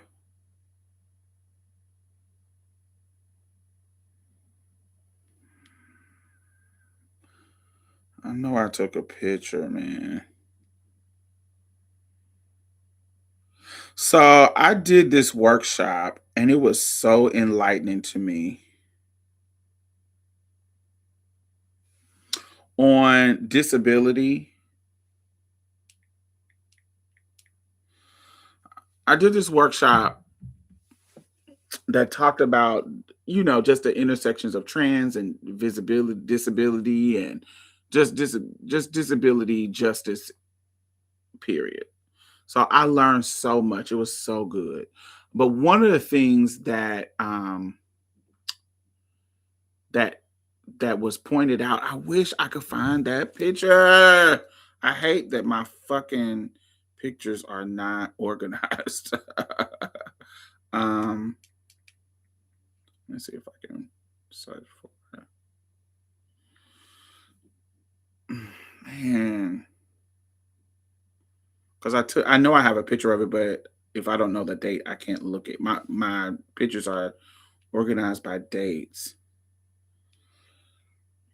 So I wish I could find the list.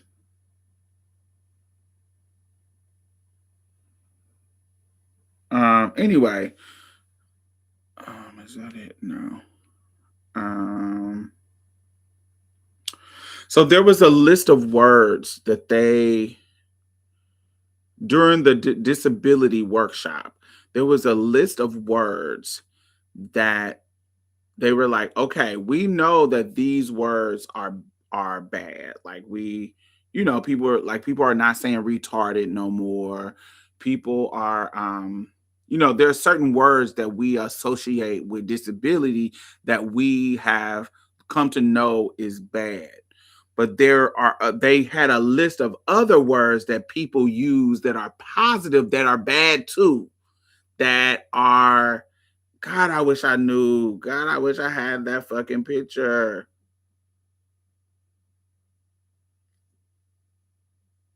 Because it was so powerful. I have to look it up because I want it to y'all get what I'm saying. Let me look at mine.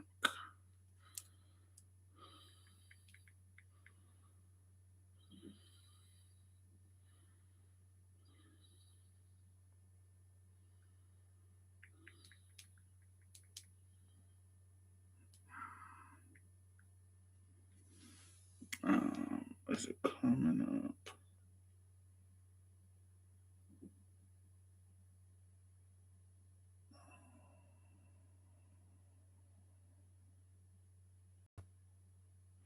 Was it in Chicago? Yes, it was in Chicago. So July the 8th, 2024. Hey, I can probably find it now.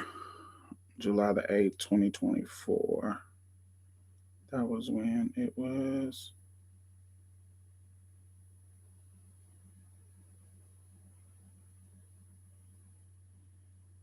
Okay, here we go. Let me see if I can find. Oh, here. Yep, this is it. Um. No.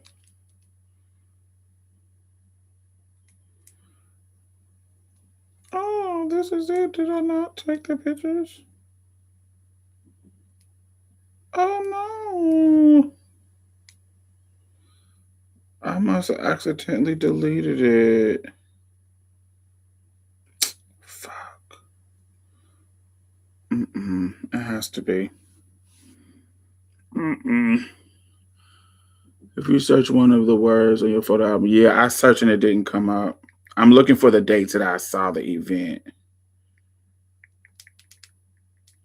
I looked for the words, but it didn't come up. So let me see. So I know the Chicago one was one. So not that one.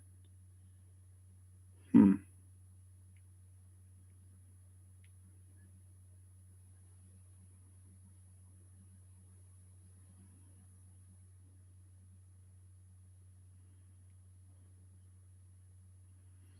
There was one.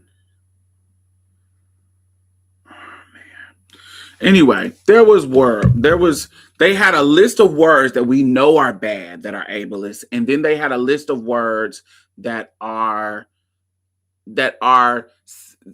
you would think of these as positive because because they're nice words. You would think of them as positive, but they're not. They're not, because they take away your humanity as a person. So, for example, one of the words, it was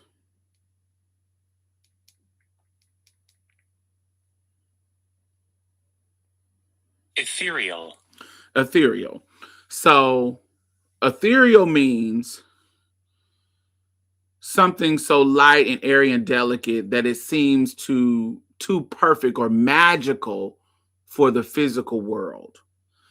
One of the words was ethereal. That when somebody called you something magical, it is taking away your humanity. Like, I just think you're so, ethereal, or you're so magical, like you're a creature, like you're a mermaid. What was the statement that was said?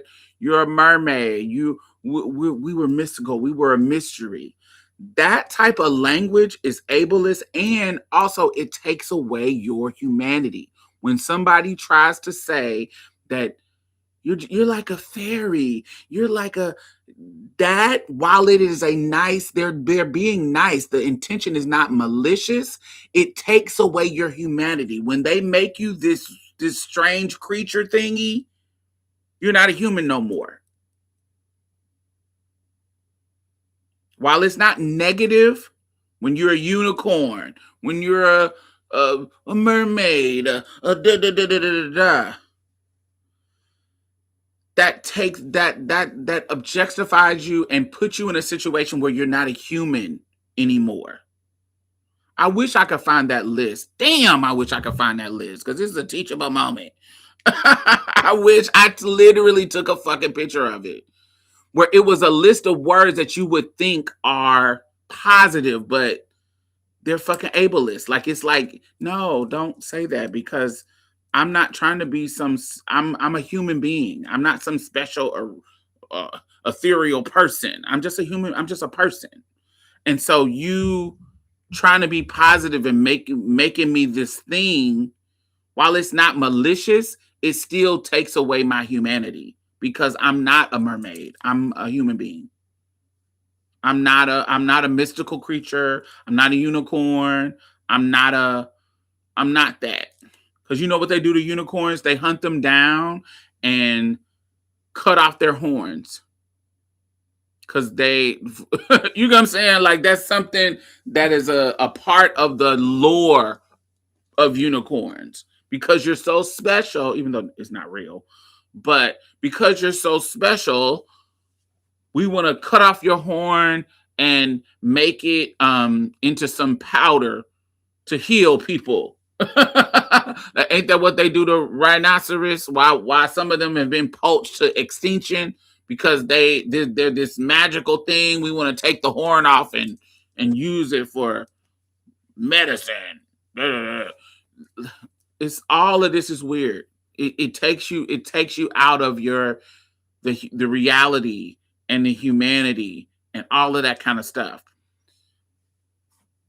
I wish I had the list, because it was a really powerful. It was led by two disabled people, and it was just a really powerful conversation that I hadn't thought about in a ways, because they said we know why when you call in somebody cripple or just different words that they like. We've learned that these are bad things, but these two are bad, and it just was a deep conversation. When I have time, I don't want to. I'll bring up the conversation again. As a matter of fact, I could bring her on the show. I didn't think about it. Every time I see her, I think about it, but then I forget. I'll bring her on the show. Hey, Kamali, and welcome, Mother Electra. But yes, I think that there is but you get what I'm saying? It doesn't mean that you don't want to feel special. You can feel special. Your specialness can be rooted in your humanity too. Do you see what I mean? You don't need to be some secret mythological thing. You can be special and be unique and special, and it be rooted in your humanity too. That's just that's what I want for us. I don't want us to be special because people don't know we exist and we're secret. I want us to be special because we fucking special and we bring value to the world because our unique perspective. There was a time when um, gender nonconforming people had reverence. They had reverence because of where they are in their gender, from their perspective that was still rooted in their humanity. They had a unique perspective because who they are. They have value. When we think about, let me look at this. Where is? I love this. Way before the Western world was arguing and debating about gender, Pacifica people honored and protected and dignified it in ways that I think we can all learn from. My name is Jay Taj, and today is day 30 of 31 days straight of me trying to put the PI all in AAPI month by giving you necessary pieces of Pacifica facts, knowledge, history, heroes, and sometimes just my own point of view.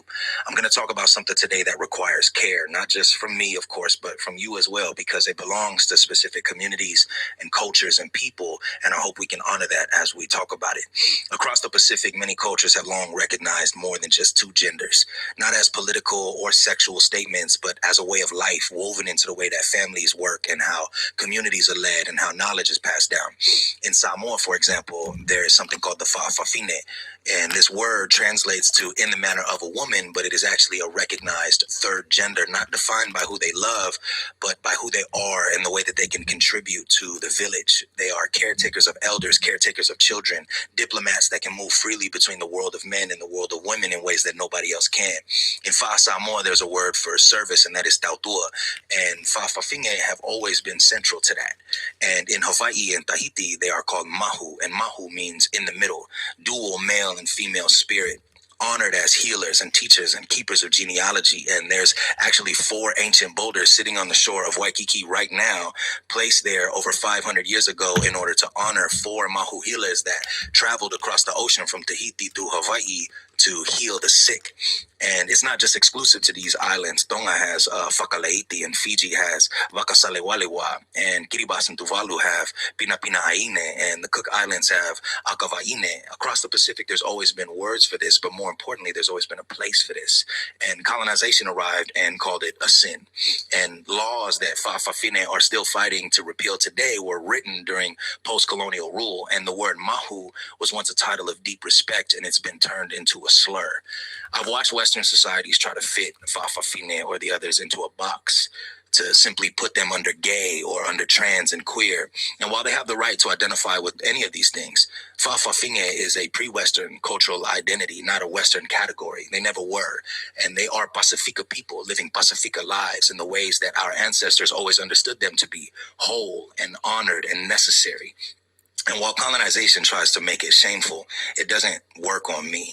As a boy, I once heard a man say that Fa'afafine or mahu to the Pacific are flowers to a garden, something that we not only protect and nourish, but we admire and respect. And I personally will never disagree with that. So love to my Fa'afafine, my mahu, and my family. I love y'all. AAPI month is coming to an end, but these stories are not. Make sure you follow Pacifica Social Club everywhere. Way before the Western world was arguing. I thought that was beautiful. Y'all know that's not my type. I know somebody looking at him like, oh, he fine, light skinned. He is black and Pacific Islander. But, you know, of course, my algorithm is going to show me all kind of trans stuff. So that's how I end up finding him. And so I thought it was beautiful in the sense that that's what I'm talking about. Like you being a part of society and having value, your value in society be rooted in your identity, like in your society and your culture, saying who you are is important. You have value. You have a place with us. I think that you can. The problem with us is that our culture, because of religion, because of, really religion is really what it is. Doesn't find a place for us. Doesn't and we're trying to change that. We're trying to make us normal.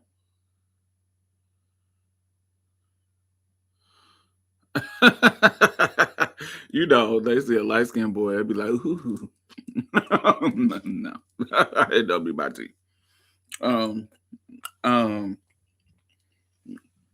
So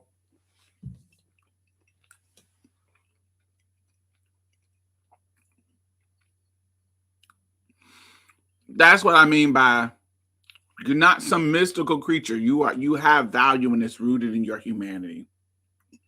And there's a place for you in society. You have value. And our society doesn't make room for that. And we're changing that. We're coming out of the dark. We're coming out of the subculture and into the mainstream. And so, like that theory that JoJo called to, we are in an era of change. We are in an era of where it is going to be normal. It is going to be something that's not such a surprise. And that cultural shift takes time. It was a time when a black motherfucker on a TV show was a thing, was like a moment. It was a time where putting a black girl on a magazine made the whole southern area of the United States unsubscribe from that magazine just because they put a black girl on the cover. We don't live in that world no more. Right? I'm not saying that racism doesn't exist anymore. Of course it does. But we don't live in a world where motherfuckers is unsubscribing just because they put a black girl on the cover of a magazine. We're not that far back. Not saying that racism doesn't exist and we don't have no issues with race. But we're not there. Do you feel what I'm saying? The culture has to shift. And that shifting culture takes time. It takes visibility. It takes representation. It takes cultural discourse. That's what it takes to change and become normal.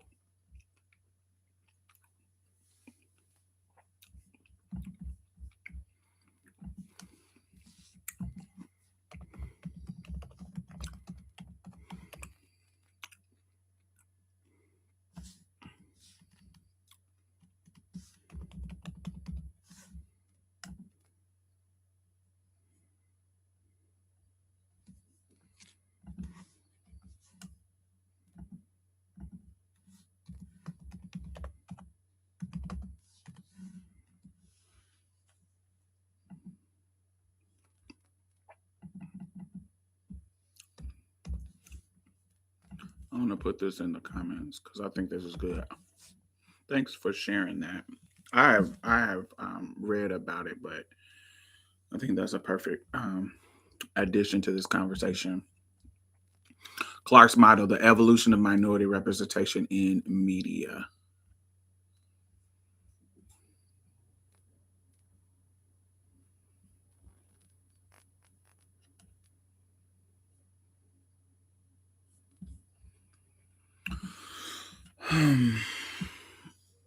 Yeah, so let me see what else I got to say in my notes.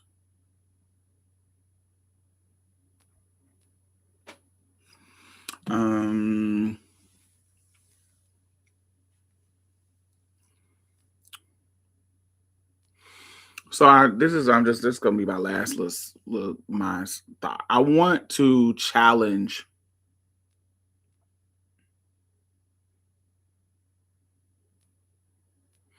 the idea that the mindset that being hidden and being secret made trans women more desirable, made them more special, made them more valuable.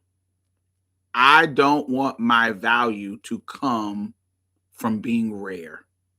I don't want my value to come from being somebody's fantasy. I don't want my value to come from existing in like a black market version of society. I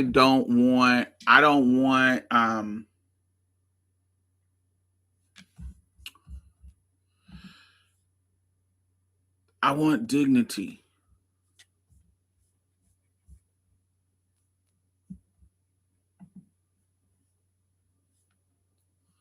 Let me see. There's something about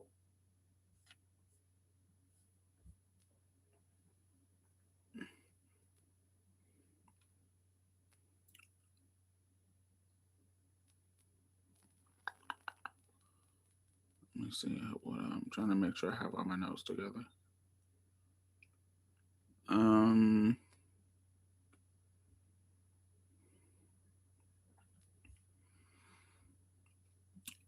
I don't want you liking me, or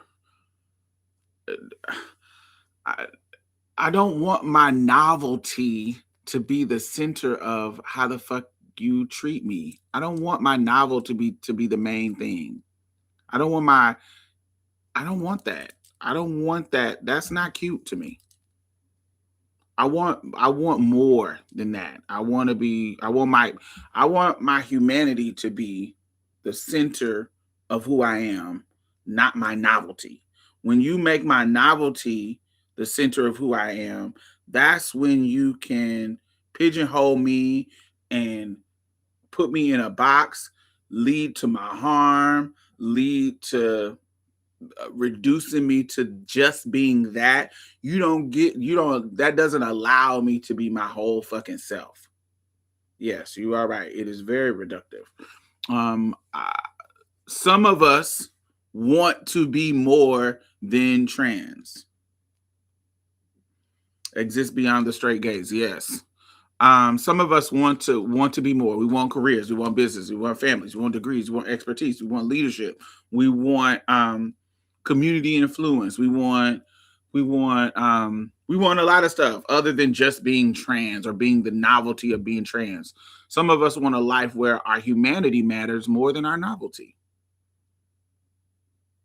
That's what I want. That's what I want. Now, I don't know if you want to, these girls want that, or you want that. I know I want my life where my humanity of who I am, my full self, my whole self matters more than the novelty of my transness. Because to me, if your value only exists when you are hidden, when you in secret, that's not empowerment. That's dependency on exclusion. Like that secret, like you're dependent, your value is dependent on being excluded. Like all of a sudden, your mystery and your etherealness and your specialness and your rareness is literally rooted in your dependency on being excluded. I don't want to be dependent on being excluded from society. Who the fuck wants that? Who the fuck is proud of that? That is fucking silly and weird. Why would you want to be living a life where your specialness depends on that? That's fucking stupid. That's fucking dumb.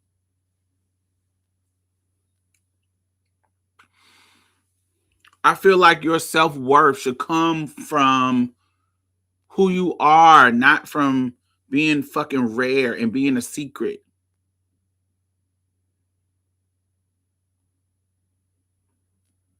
Being desired for being a novelty is not respect. That's not the same thing as being respected. It's not the same thing. Being a mystery and nobody knows all the tea that goes on with you, and ooh, that's not being respected. That's being a fucking, I don't know what the fuck that is. That's not respect.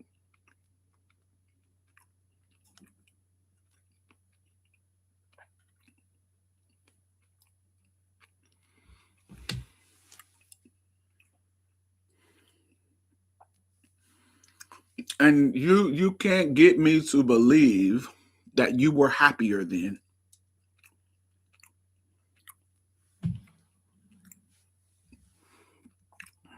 It's definitely pick me behavior. And you can't get me to believe that you were happier then when you were a prostitute,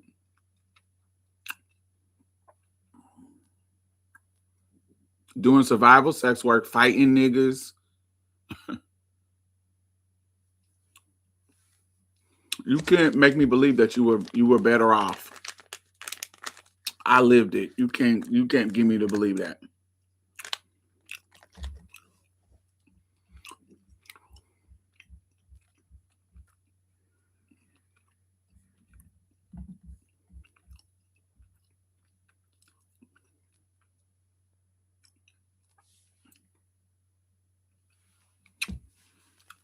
I don't think the goal was never to be stealth. I want y'all to get this. Stealth was the strategy to survive. Nobody really wanted to be hidden. If the world was different, they would have just been like, "Oh, I'm a woman now. I'm trans, and I'm a woman that was born male, and now I'm here." But because of discrimination, because of hate, because of all the what the world was, the strategy was taught to be stealth. That wasn't really the goal. That wasn't really the goal. That was just a strategy.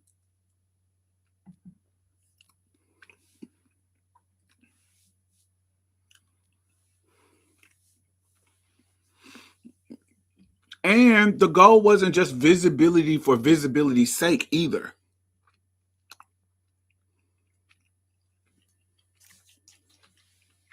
It wasn't just to be seen, just to be seen. People are being seen so they can educate and teach people.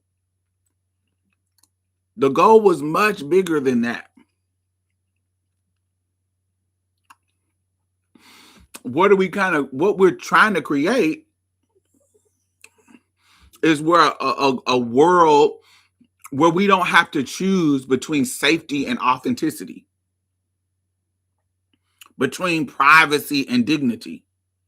We don't have to choose between peace and community. We can have all of that shit together.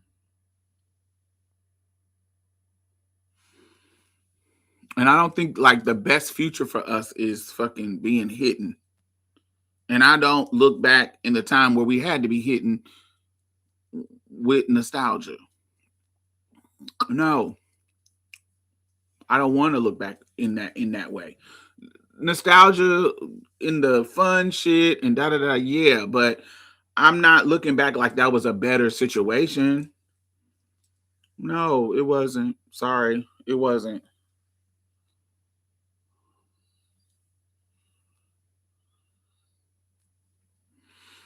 No, I don't want us to be. I don't want us. I don't want. I don't think that the world that we're trying to create is a world where we got to be continuously under a microscope. I feel like the future that we're trying to create is one where being trans is simply just one part, one path of human life. This is just a path. It's not a secret. It's not a spectacle. Just a person. It's not a secret that we gotta hide. It's not a spectacle that we gotta show off. Oh my God. Da, da, da, da, da. No, it's just a person. That's the goal. Well, that's what I think the goal is or should be. That we just free. That we can just this is just a path, just a pathway that a person chose.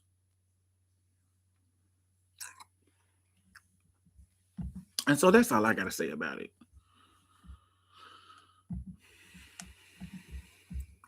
Mm.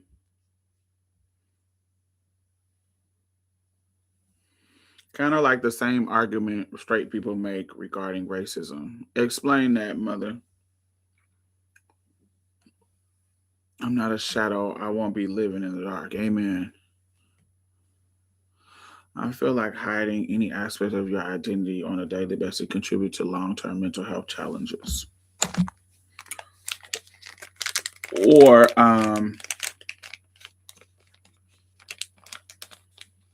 it's just a baseline of stress. Just a baseline of stress that you have to deal with amongst the other shit that's stressful in this world. You're adding a baseline of stress.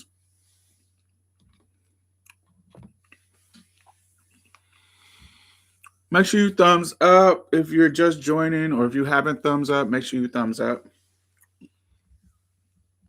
And what's hot out in these streets? What y'all want to talk about? Because that's all I have to talk about on that subject. And we did good time. We had 2 hours.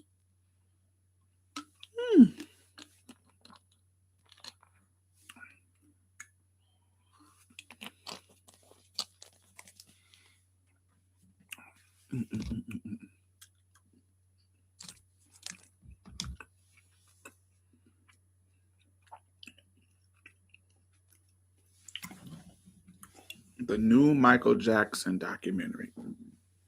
I don't even talk about Michael Jackson because I've always believed that he was a pedophile. I always believed the stories. I've never been a person that didn't believe the stories.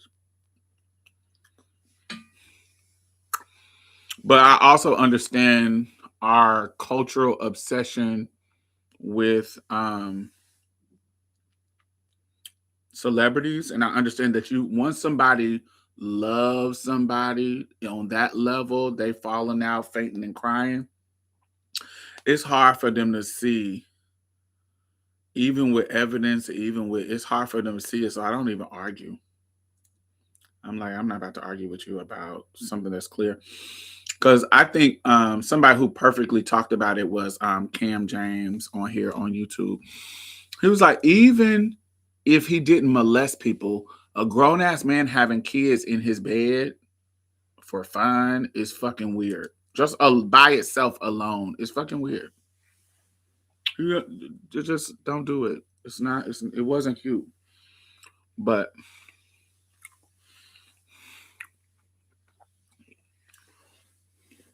I'm just not somebody I'm not going to be arguing with people about it. Okay. You don't think he did it? Okay.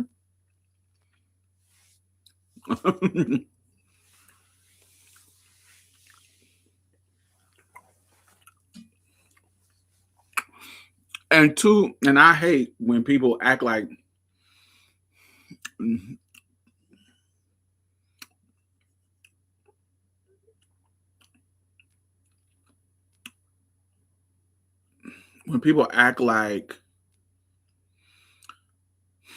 how do I say this? You can't simultaneously be some naive, innocent man-child and a ruthless, strategic, publish-buying, master manipulator when it comes to business. You can't simultaneously be those things. You can't be this iconic person who you just can't be those two things. You're smart enough to do all these amazing. You think a person who's smart enough to circumvent the business and buy the Beatles catalog. You think that person, he was even being shady to his sister. Like, you gotta pay attention to shit. Like, do you remember when Janet told us that he was fucking being weird about her recording at the same time as him? When they were doing Scream together? That should have been a beautiful fucking moment where him and his sister is doing something beautiful and he was fucking being weird. And it's coming out of her own mouth. Like, get the fuck out of here. Like, there is a weirdness to him You can't. Yeah, I'm sorry. He fucking weird. Even how he was doing his baby mama, the is it something Rowe, Lisa Rowe, or something Rowe, Debbie Rowe?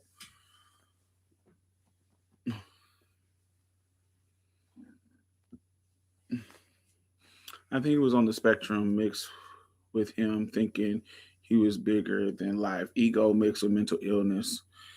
There's a connection between racism and homophobia that is rooted in white supremacist patriarchal capitalism, which is often dismissed by black homophobes.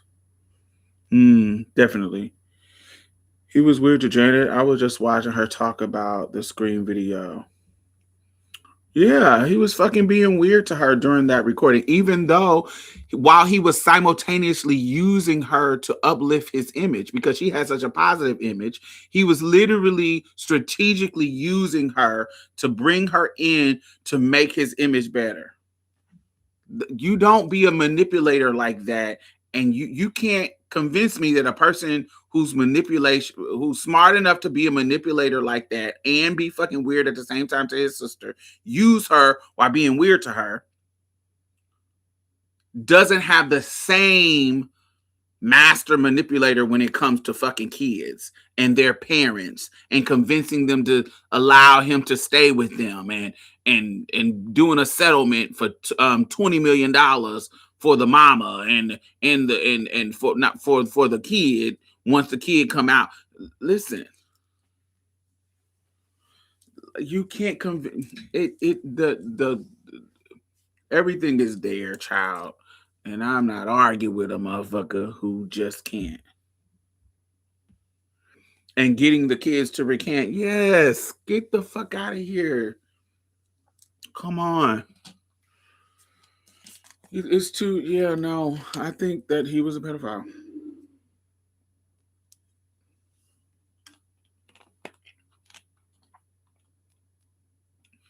I think cis men with status and money are often infantilized.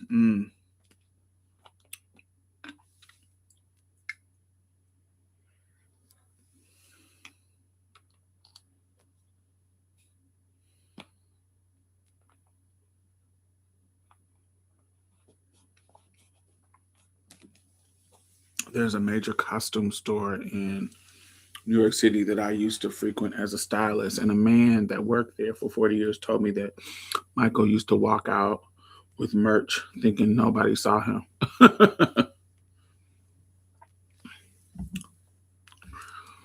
Yeah, and people, if you think that these motherfuckers will hold on to not believing R. Kelly's victims, what the fuck you think they gonna do about Michael fucking Jackson? Be fucking for real. We're talking about people is giving money to fucking R. Kelly bailout and not believing it's whole videos. What the hell you think they gonna if they the fans of Michael Jackson? That's a different beast of a fan. Michael Jackson fans.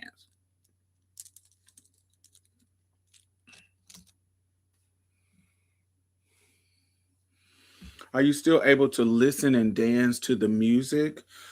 I don't really. I never really been a person that was downloading Michael Jackson. Now, I'm not trying to imply that I wasn't a Michael Jackson fan when I was younger. When I was a kid, the bad era, even I think it started to wane after the Remember the Time era. I did like the Remember the Time, but when I stopped really dealing with Michael Jackson was during the Lisa Marie Presley era, the You Are Not Alone era. You are not alone. He started to be too weird to me. Michael Jackson wasn't cool to me no more. Bad era. I'm bad, really, really bad.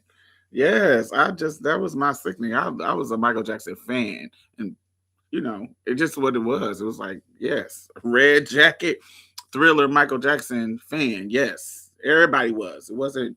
I don't know nobody who wasn't a Michael Jackson fan. Um, but when it started to not be something I was into was around the "You Are Not Alone" era. I stopped being invested at that time. So by the time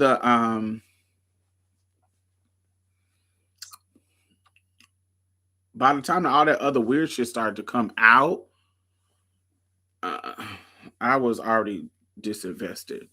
Trying to think, do I still? Yeah, so I'm never just playing Michael Jackson in my house.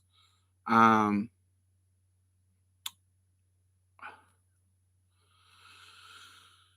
it's almost like elevator music now. It's almost like it's like Beethoven. And I don't know if that is a good description, but it's kind of like dun, dun, dun, dun, dun, dun, dun, dun. Or Fur Elise. Like when you hear Fur Elise, it's like the elevator music. It's just a part of cultural music. I don't really think of it in a way that I. And the good thing about Michael's music is his music wasn't about any kind of weird shit like R. Kelly's was. R. Kelly's was fucking you're reminded of him, his bullshit when you listen to his music. Um I don't feel the same way with Michael. But I'm also not I don't download Michael's music. I hear his music at the grocery store. I hear his music. You know what I'm saying? I'm not I'm not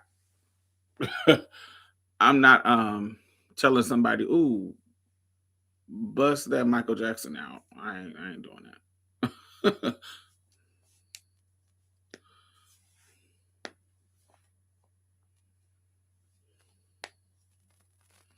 For example, he just shy. That's why he abused his staff. Mm.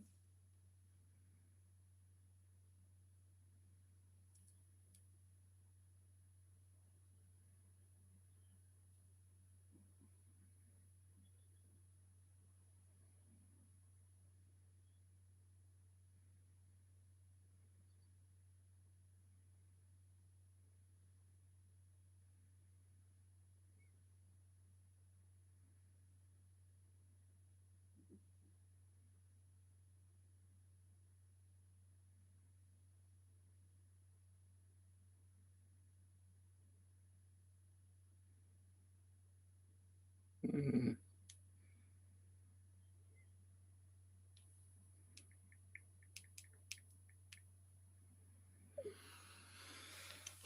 Um. Yeah. So I didn't have to like delete any Michael Jackson music out of my catalog because I hadn't downloaded it anyway. Um.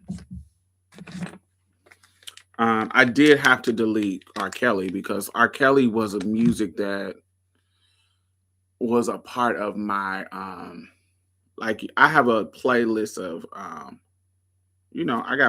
have a playlist for like feel good music. I have a playlist for grown and sexy music, and R. Kelly was a part of that. My grown and sexy, honey. When I got if I got a playlist of sex music, baby, R. Kelly going in there.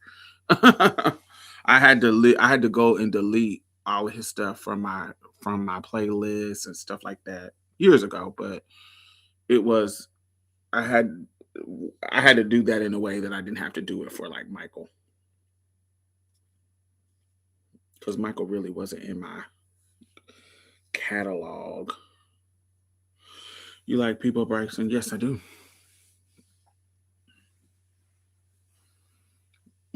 Tell as old as time. I love that song.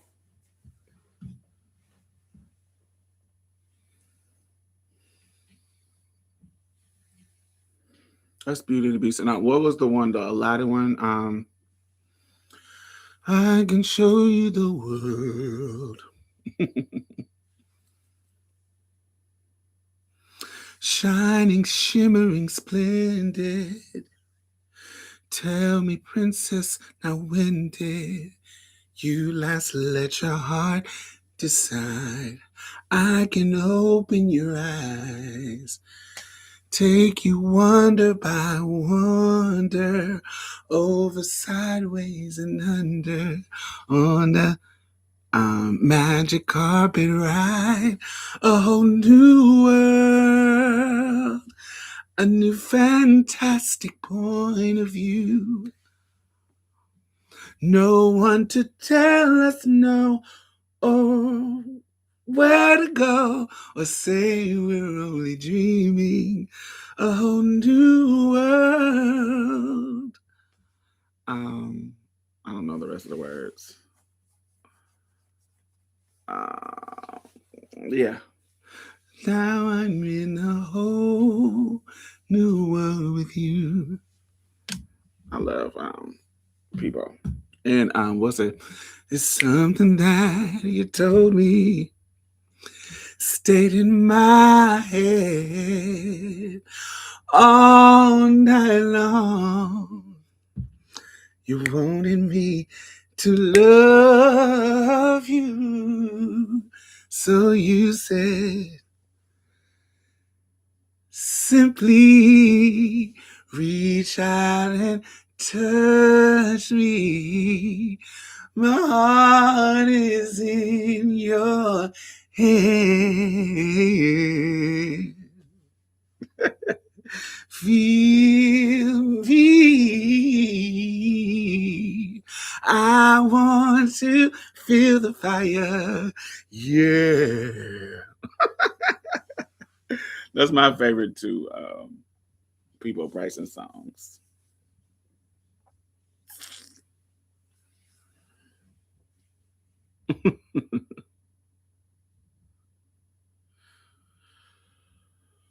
Or what about When You Believe with my Whitney and Mariah? I don't really like that song.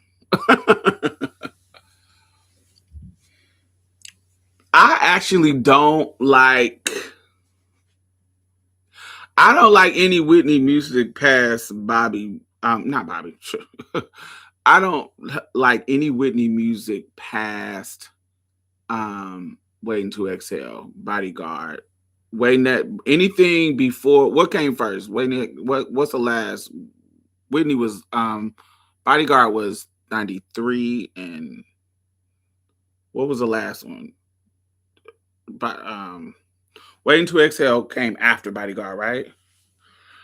Anything after Bodyguard, anything after Waiting to Exhale, I don't like.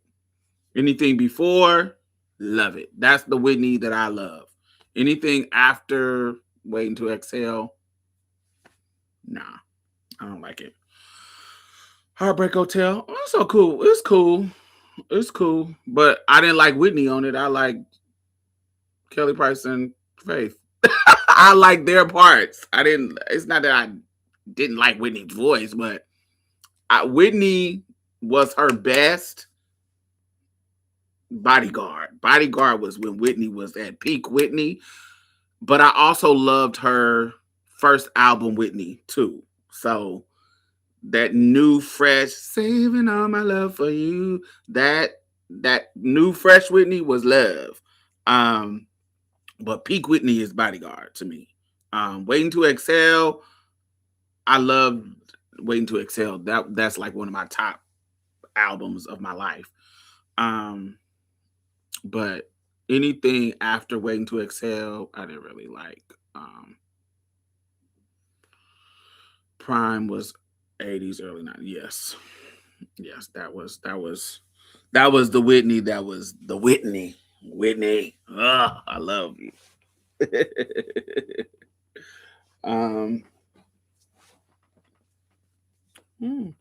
These linen pants, baby, are biting.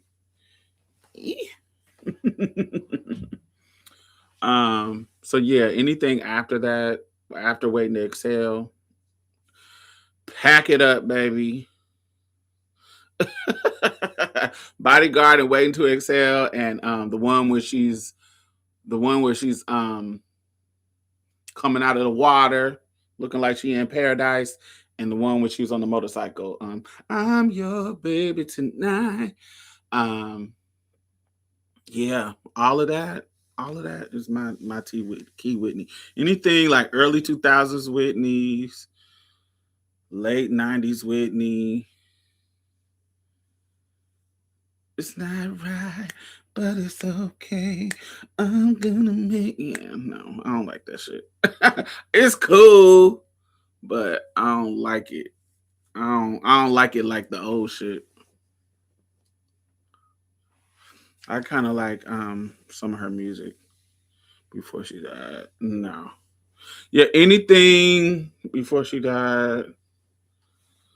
I learned from the best. I learned from you. No. I don't like anything after Bodyguard. I'm out. Skip. I do it's all right. I do kind of like the vibe of dun, dun, dun, dun, dun, when she had the little afro. Baby, it's all right. My love is your love. My love is your love. It'll take eternity to break us.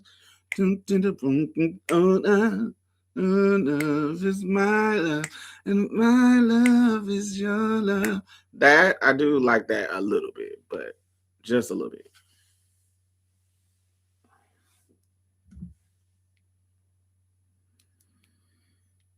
So yeah, no.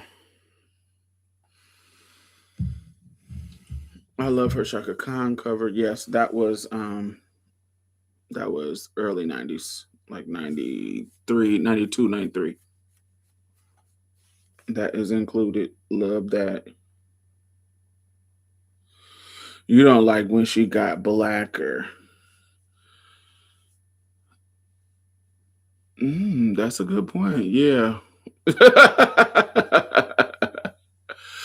But I say the same thing about the same thing can be said about me with Mariah Carey. Same thing. Cuz I don't like anything past Butterfly.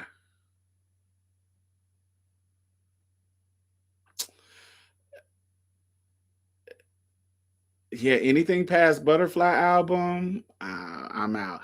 Now, there are some moments, like, I feel like if 9/11 didn't happen, Glitter would have been sickening. But because there's some moments in Glitter where you like, bitch, your ass is sinking. Where it's some moments in Glitter where it's like, bitch, what the fuck, bitch, you are singing. Um,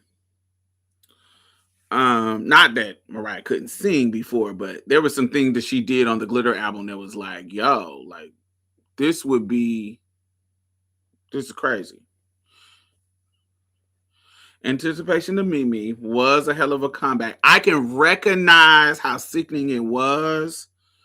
I can recognize, and I can recognize how sickening it was, but I don't like it. We Belong Together is fire, but I don't like it. It's like it's one of those things like I can recognize its beauty. I understand why people love it. I understand the Bobby Womack on the radio. I understand it, but I don't like it. It's not one of my Mariah's pen game is underrated. Underrated by who? Mariah, what? Her pen game is not underrated.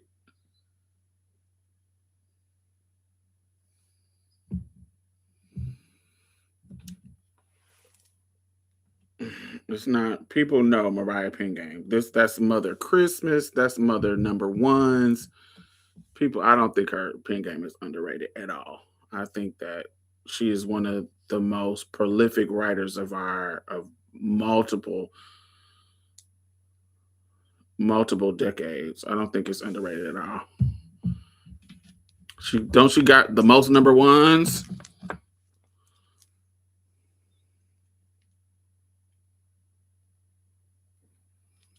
She had to whack J-Lo on Glitter. Mariah and Bone Thugs, you can't say that was iconic. That was Butterfly. I said anything past Butterfly. I love Butterfly. But I'm talking about anything after Butterfly. Bone Thugs was on the Butterfly album. She had a lot of black bops on Butterfly.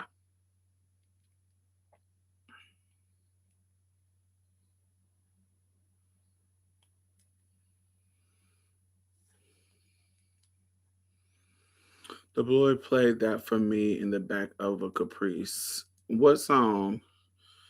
Right, underrated by who? Who? Yeah, everybody loved Mariah Carey. She's yeah. I don't think Mariah Carey is underrated in any sense. In any sense. Her and Busta Rhymes. What song was her and Busta Rhymes? What song was that? What song was her and Busta Rhymes? I don't know what song that was. For me with Janet, I'm not a huge fan. After Velvet Rope, there's a few bops.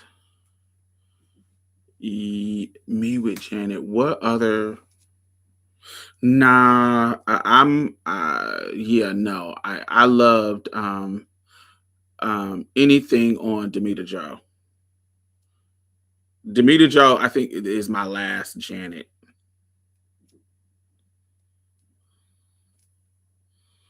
Yeah, Demita Joe is my last Janet. My last Janet that I loved. Wait, no. What album did All For You come on? All For You was out. All For You on Demita Joe?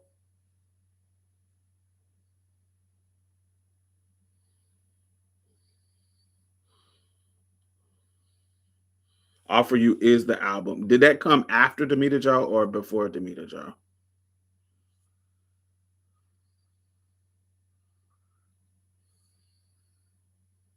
Okay, so Demita Joe is the last one because Demita Joe is the one that came out during the Super Bowl bullshit. I loved Demita Joe. So anything after Demita Joe, nah. But anything from Janet to Demita Joe, give it all to me.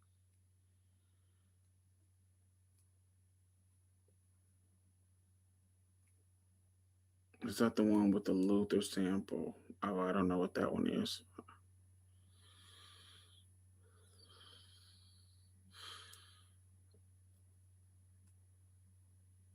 I did love the Velvet Rope era though, but I also loved the Rhythm Nation era. I also loved the Janet era.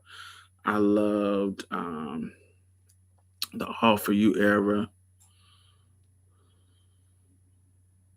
Yeah.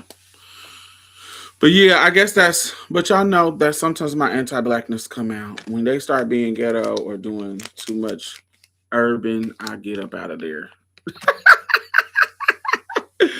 I'm up out of here, baby.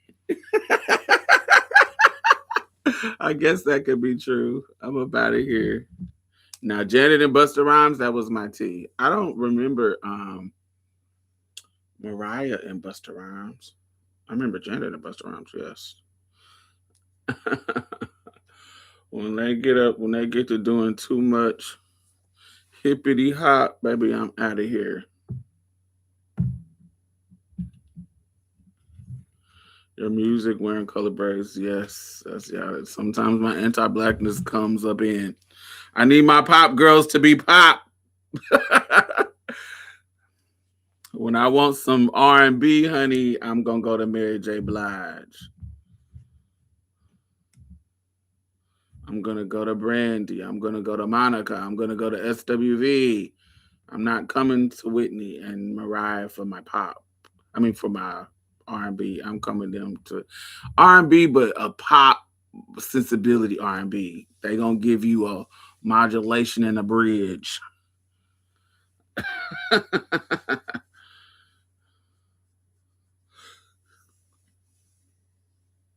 What about the song with her and Kaya? When did that come out? 2001. I probably fell off with that. When did that come out? I think that came after the Super Bowl shit, right? Or did it come before?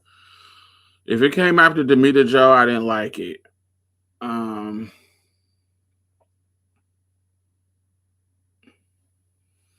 yeah, anything after Demeter, I don't really like it. What's the one? What I started to like was feedback. I did kind of like feedback. I did kind of like feedback, but just kind of.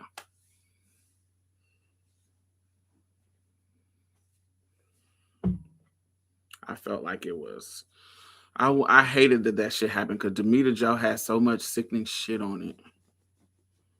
Doo-doo.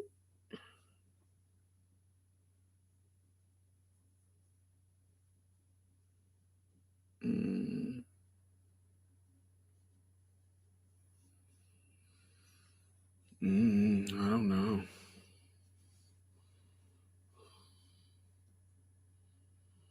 Baby, will you give it to me? Give it to you. I know what you want. You know I gotta. Okay.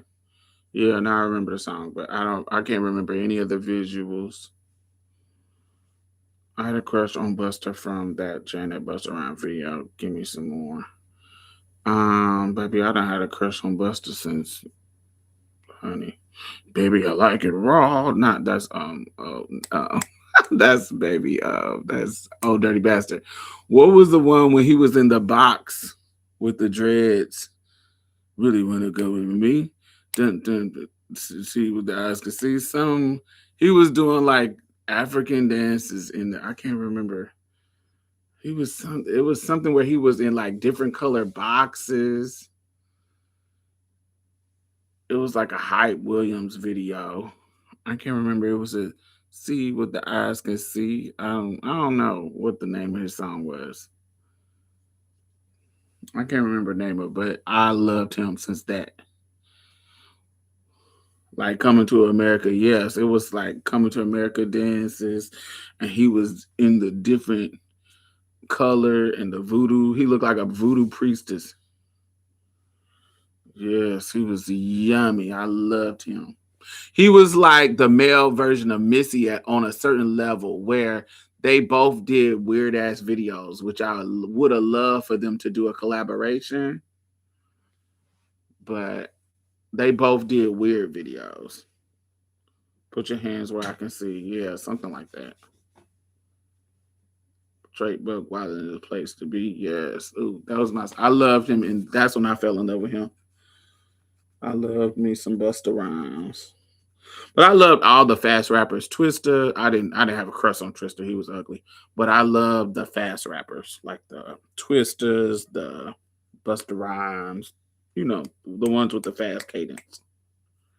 My favorite rapper is voice wise is Jadakiss. He was my T. I love Jadakiss' voice.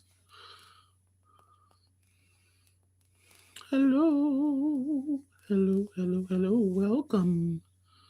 We've had the discussion. We're just openly talking now. Mm.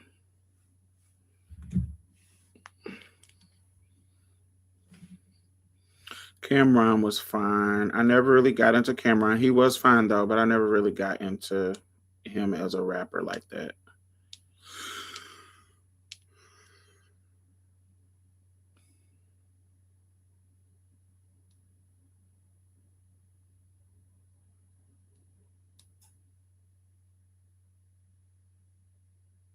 Oh, I was tipping through Chicago in this romper, baby.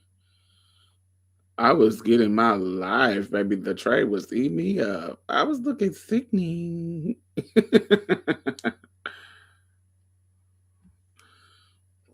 Feeling love, thighs out, baby, ass a jiggling. I love this little outfit in Chicago. It was my sickening. The hotel was fire too. We could see the waves in Lake Michigan. And then I went thrift store shopping with my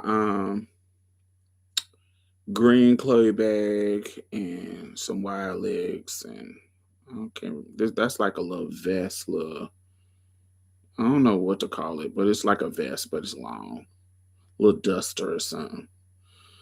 It's cute, baby. They was eating me up. I felt so fly.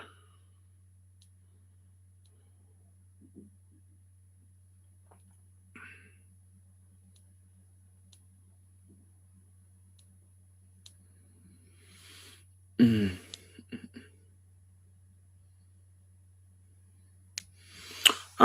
Where did I shop in Chicago?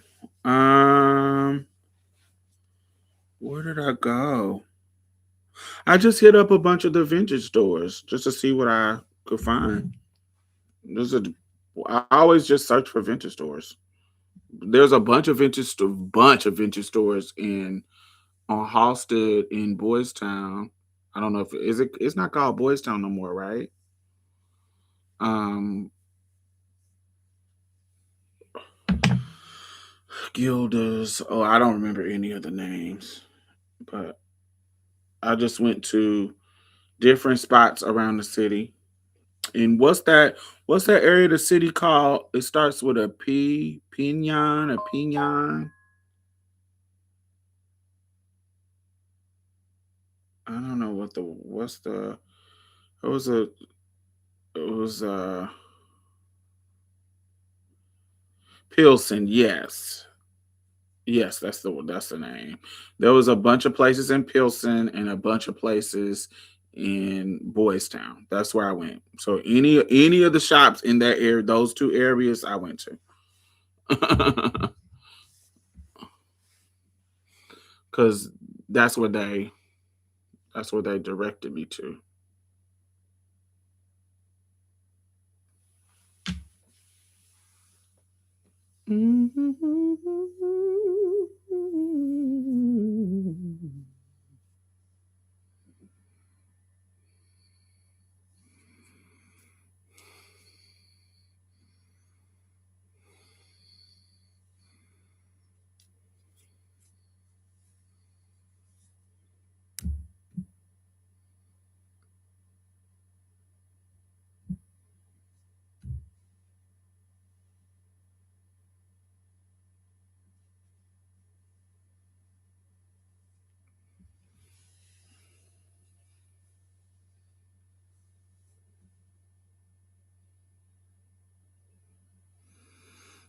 Oh, so the Okra Project responded to the claims by Dominique.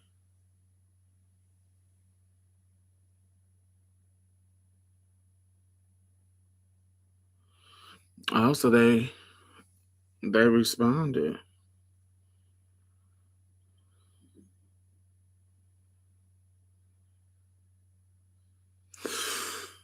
I'm ready to watch it and see what the tea is. Were you ever a substitute teacher before? No. I actually wanted to be a teacher when I was very young, and me becoming trans stopped that dream. When people would ask me what I wanted to be when I grow up, I would say a teacher. Are you still trying to leave the U.S.? Not during this fucking war. This war kind of got me wary because people was getting stuck in certain places because their passports were stopping.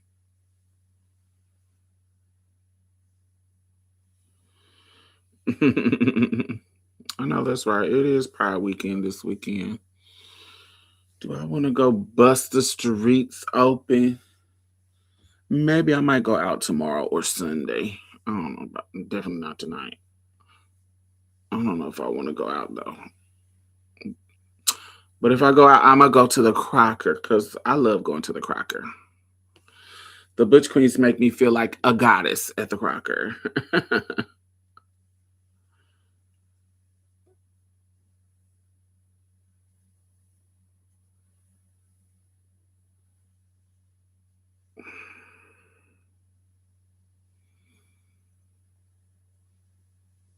But no, I never was a substitute teacher. But I did want to be a teacher when I was younger. Come to the badge. Sunday. What pageant? Which one?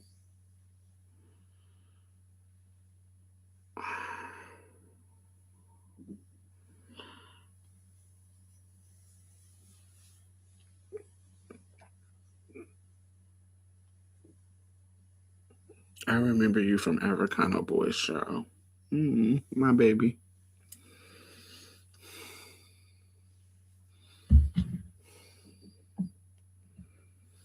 Not Mr. and Mrs. Pratt for life. That sounds late.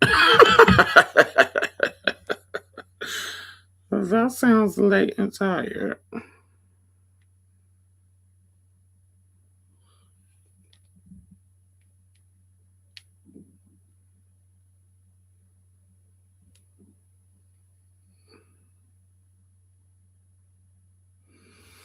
The abducted skit. I don't remember, but we did a bunch of stuff together, so.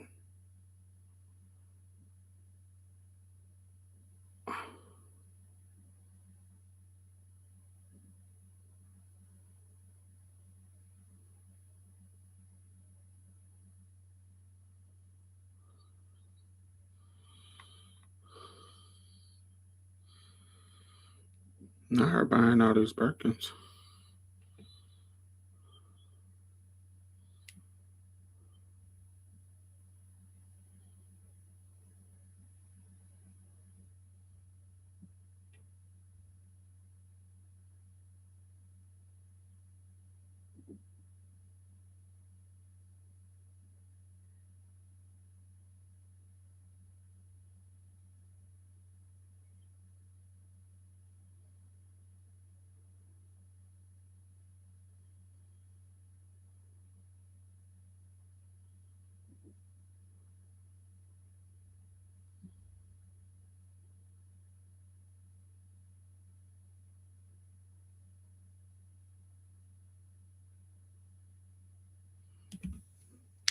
You were the 911. Oh, it was called The Call. It was a Holly Berry spoof from that movie called The Call.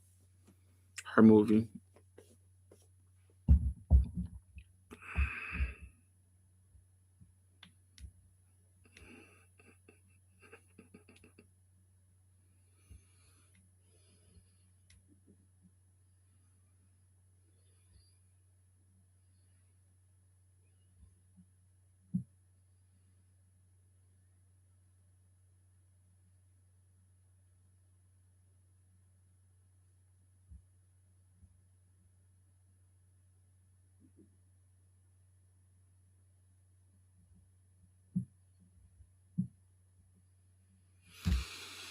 Mm-hmm.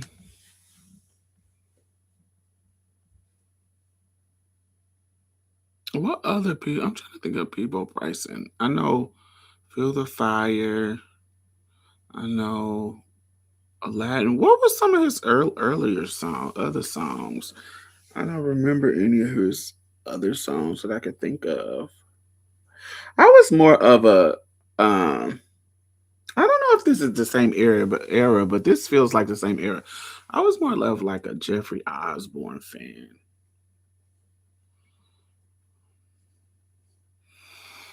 On the wings of love.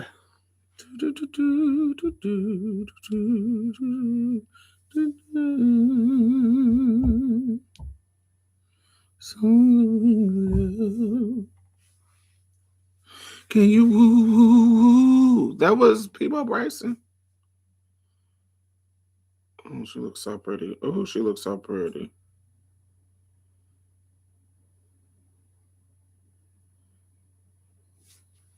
Oh, she looks so cute right here. Megan, girl, you look sickening. Sickening. I need that hair. That brown, ashy hair. Can you woo woo woo? Oh, that was Jeffrey. Oh, okay. Yeah, I wasn't really a Peebo stan like that. I did like those two songs.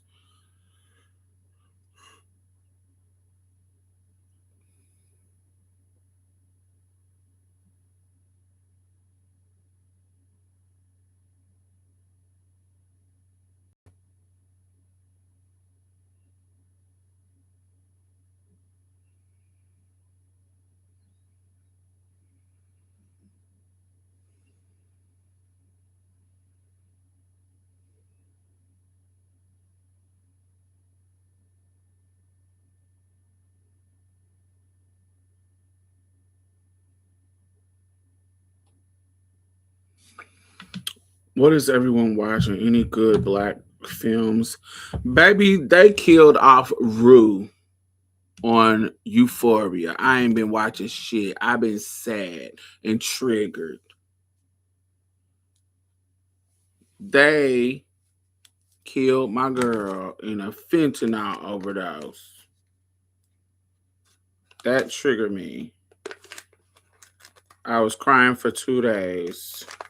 I didn't like it, but I kind of expected it, but I can't tell you that I like it. Yes.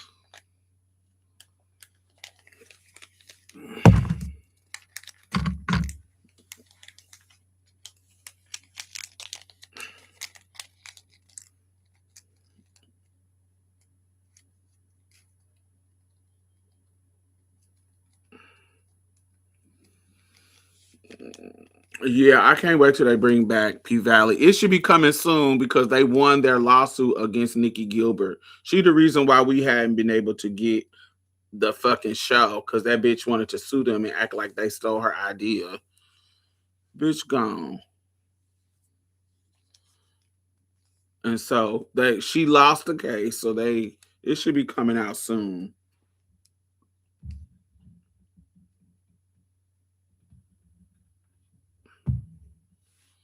But yes, Rue is Zendaya's character. Sorry, it's been a week, y'all. Y'all should have been sorry for spoiling it if you didn't know.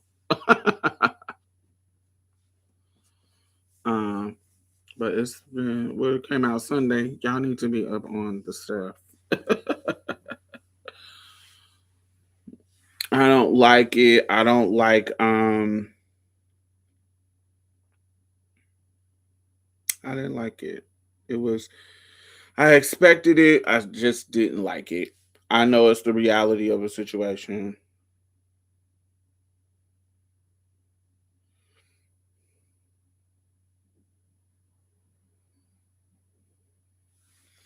Yeah, they're coming back. It's just that Nikki Gilbert sued them, and so they had to fight it.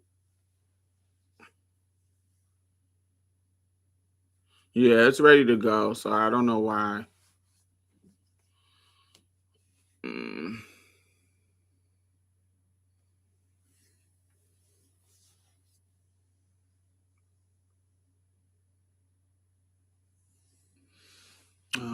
Yeah, so good. But it definitely, I love that. I wish that Coleman Domingo wins like a. First of all, I think Zendaya needs to win. I feel like Zendaya, Sydney Sweeney, and Coleman Domingo need to win some awards for their roles in Euphoria. I know y'all don't like Sydney Sweeney, but I do. And as an actress. And I think that, of course, they're not because of controversy or bullshit. But I think that I feel like that's the best show out right now. I feel like that has been one of the best shows out in the past couple of years. Um, is it bad that I found Alamo interesting? What do you mean by interesting? Like you're attracted to him? I've been attracted to Alamo since Oz, baby. Did you watch Oz, baby? I've been attracted to him since Oz, and the bigger he get, baby, I love it. He's get dad bod, thick, chocolate daddy. He gives me. I've been in love with him since Oz, since HBO. I was attracted to G. Marshawn Lynch. He give me. I don't live for him. I like that he's getting in the movies though, but I don't like his look.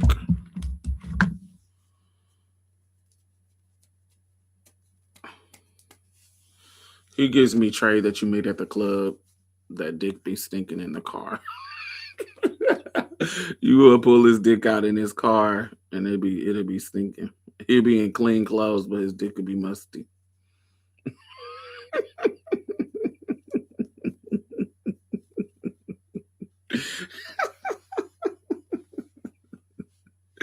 That's what he give me. You meet him at the club. You take him to his car, and his clothes will be clean, but you'll pull that dick out and it'll be musty.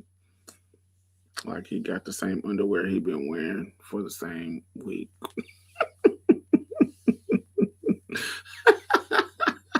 That's just, that's what I think about. That's what he looks like to me.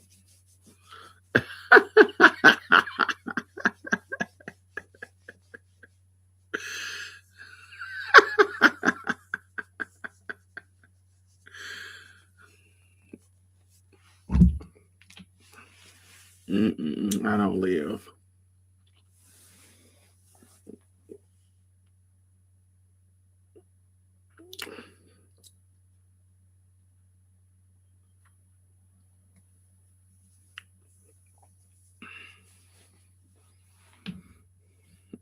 I'll wipe him. He cute to me.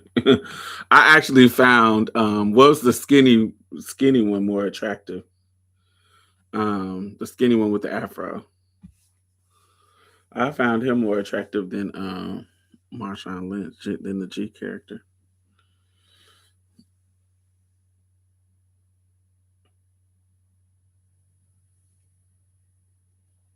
Who was he in Oz?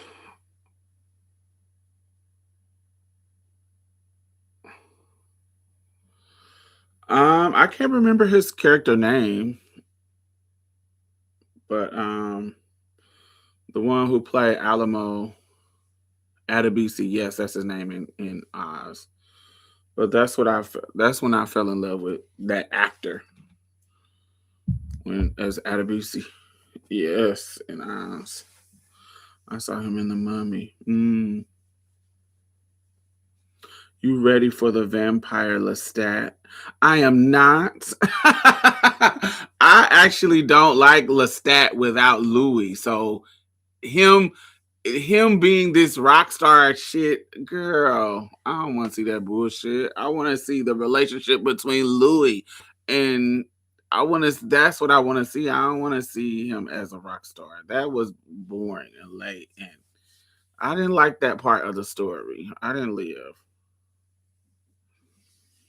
I want to see that was what I was attracted to with the series, with the Anne Rice series, the relationship between him and Louis. So him being Queen of the Damned and him and girl, I don't want to see that bullshit. I ain't live for that.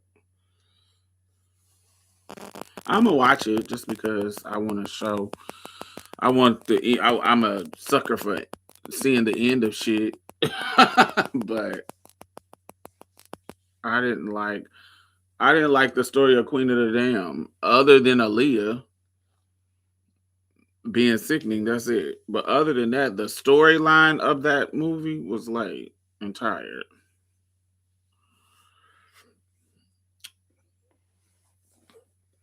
Even though the writers do a good job in the past seasons.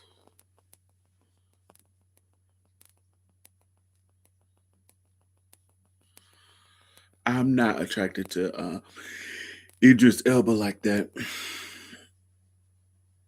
You would think that I would be, but it's something about him that always looks ashy. You know what? It's just like Malik Yoba. It's something about them that gives me unmoisturized dark skin. Not like Damson Idris that gives me super moisturized and yummy. But Malik Idris, it's given dusty, always ashy. Like they lips always be looking ashy and gray. I don't live. I like Leon. Yeah, Leon. That for sure. Leon and Damson Idris. He is so fine. Oh, he's so fine. Like people be like, oh, he's so young. Girl, y'all gonna have to call me a pedophile if I get a chance with Damson, because I'm taking it down. Because he is fine as hell. Definitely Kofi, for sure. Definitely. Though all that, Trevante Rhodes, Sophie, Damson, all that is my wheelhouse. All that. Yum, yum, yum. They are going to buy the book, unlike the movie. I love the Queen of the Damn book. It gave more in-depth look into Marat and the red-headed twins. I wonder if they're going to be a part of the series. Yeah, we'll see. I'm a tune in. I'm ready for House of Dragon. I'm ready for what else? I did like the Testaments. That my sickening. I love that. I'm ready for House of Dragons. What else is coming out that I want to see?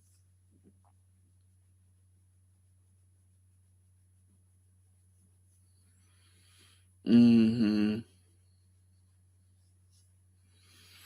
Yeah, House of Dragons. There's something else coming out in June. Do any of y'all watch Paradise? I started watching it and I didn't get into it, but the series be looking good. Yolande Noel, yes. I fell in love with him with Insecure, my baby. Elin. Elin Noel.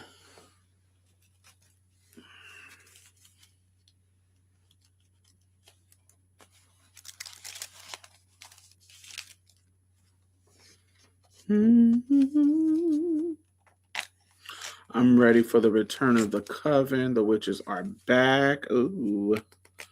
When they supposed to come back? When is this supposed to come out? I mean, I don't know what else. What else they supposed to do? Is it gonna be a new Supreme? Is she the Supreme? What's the premise? What's the comeback tease?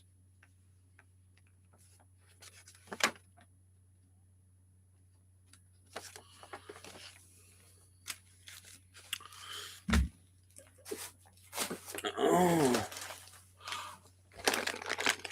I've got some good news from my lawyer. I now own the rights to Marsha's play as a trademark, and I own the rights to Diamond Stylz as a trademark.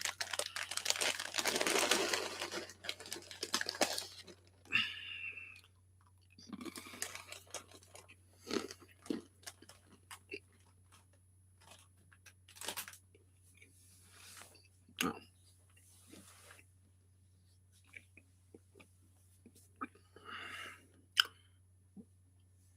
Thank you, thank you, thank you.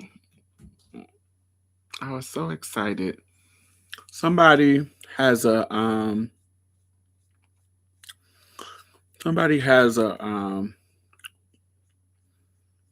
salon, I think in Arizona or somewhere, named Diamond Stylz, and they were trying to be weird about it, but they started too late. And I can prove that I was Diamond Stylz since 2004. And so they lost.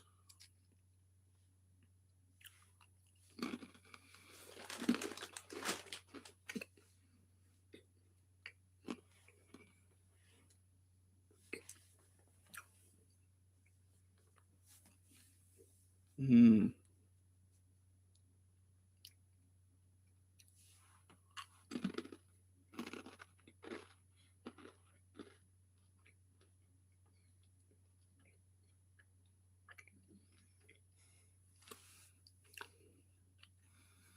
But Marsha Plate went through real easy.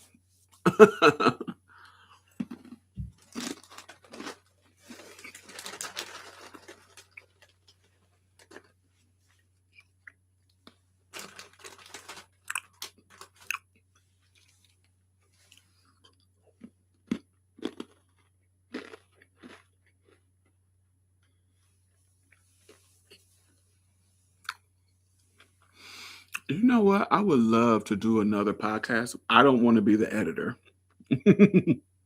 But I would love to do another podcast where I just come. Basically, I'm like my co-host where I just come and talk. I wish I was a part of another podcast where I can just come and be a part of it and not do the work behind the scenes of it. With like Butch Queen, that we talk about other shit that not trans stuff. Like, I wanna like I wanna be on a panel, a cast of people.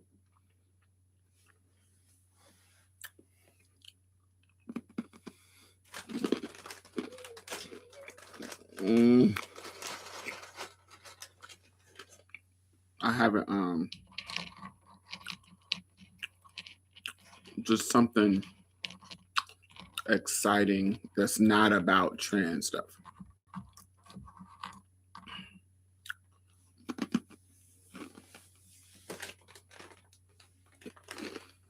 You can prove you were Diamond Stylz in the 90s.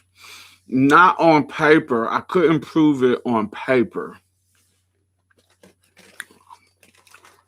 I couldn't prove it. Yeah, I couldn't prove it on paper though. I had to go back to other, because you gotta be able to. It had to be on. It can't just be word of mouth. It had to be. You gotta show it, and I think I could go back to 2004.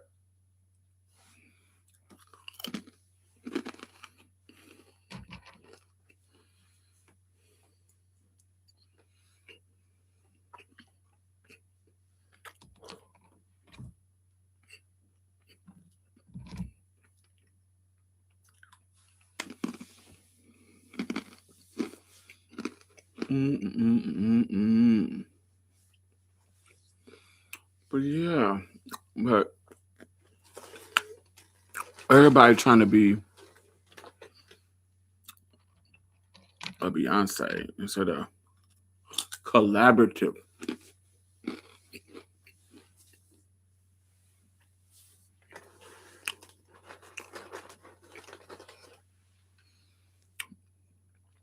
Y'all know what's a Kiki? Do y'all know me and Dominique got a song together called "I Want Dick"?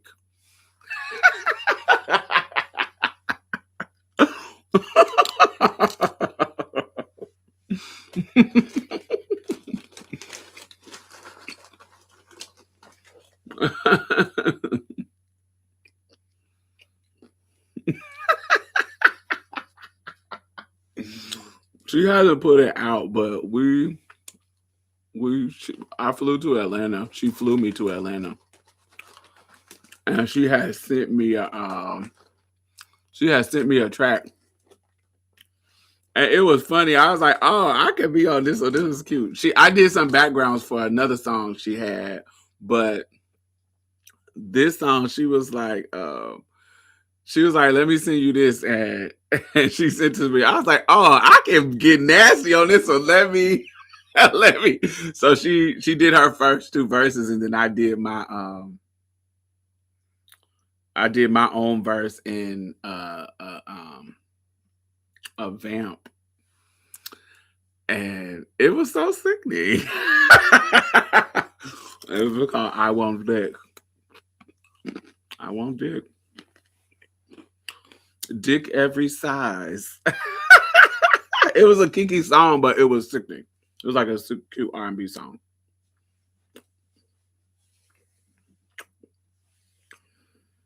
No, it wasn't a rap segment.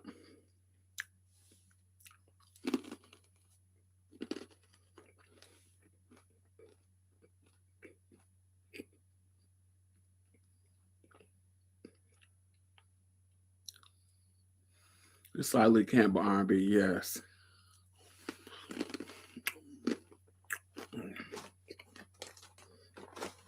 It is so cute. It's such a cute song.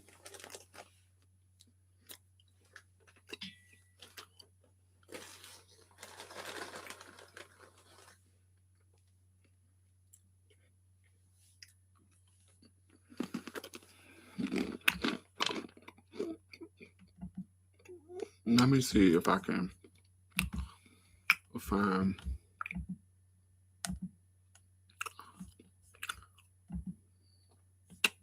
Oh my God, what is he?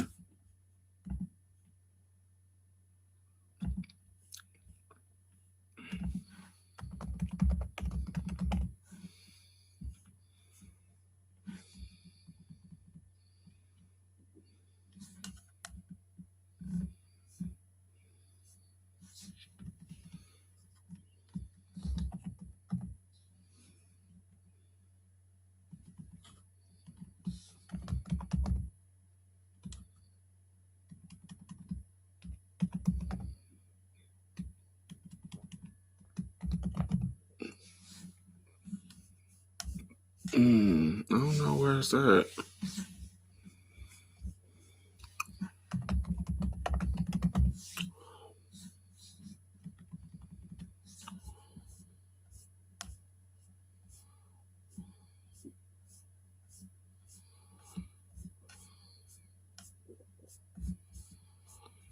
I don't have it on this computer.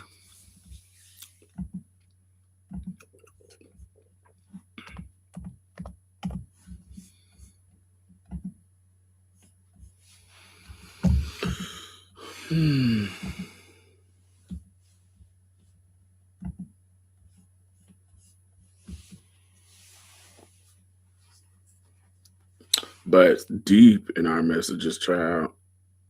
Because that was a couple of years ago. Let me see. I don't think I put it on my phone.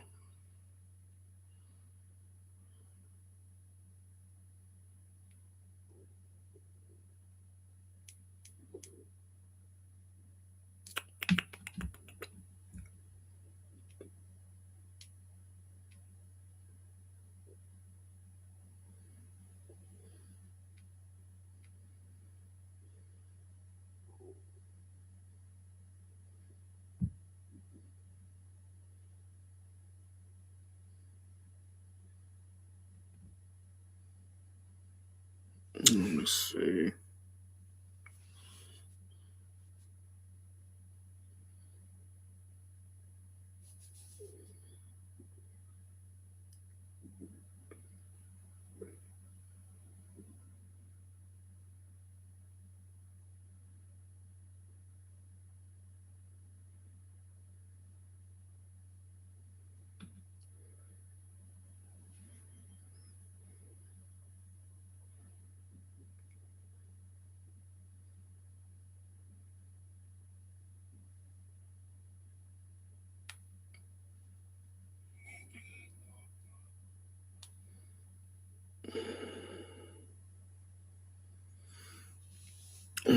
No, it's not on my phone.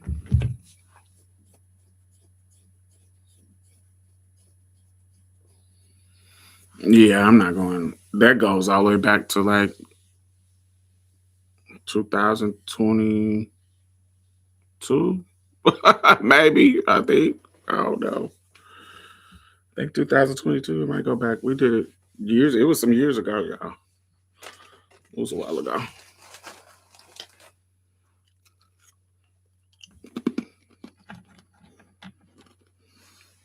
Come on, bootleg plug.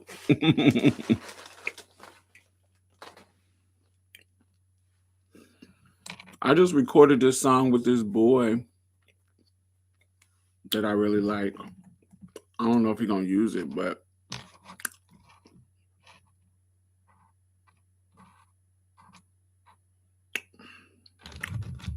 I think it's a cute song.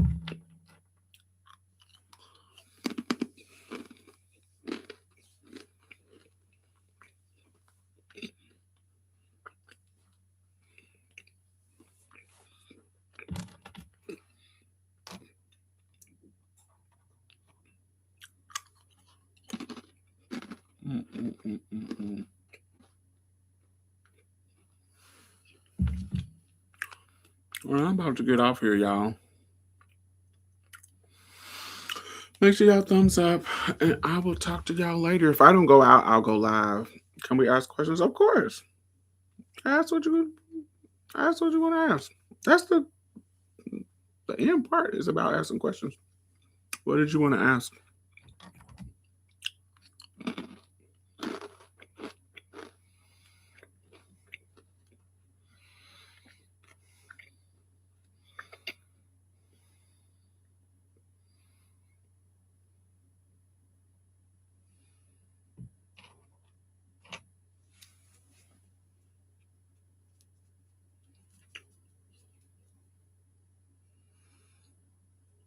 What do you think about women like Aisha Curry, who were the pinnacle of Western beauty standard and then aged out of the gaze?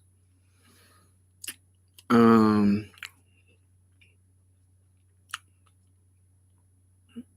I don't know about her being the pinnacle of Western beauty standards, and I don't know about her aging out of the gaze.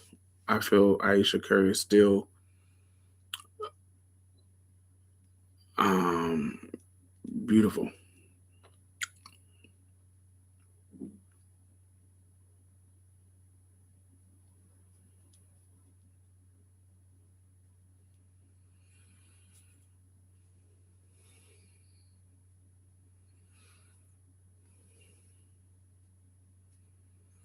He still got back with you about it. I told you I think he got nervous on how sickening you went off on the song. No, he hasn't responded. We'll see. She's complaining to me about aging out of the gaze. Yeah, I don't think Aisha Curry aged out of the gaze.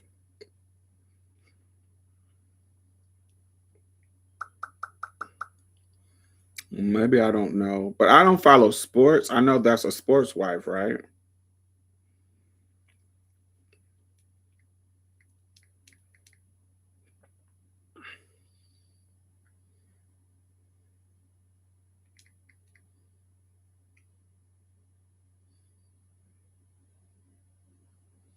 Yeah, what gaze did she age out of? This is her at this year's Met Gala. She's still, what did she age out of? She still look good. What gaze are we talking about? I'm confused. She's still, what beauty standard don't she fit?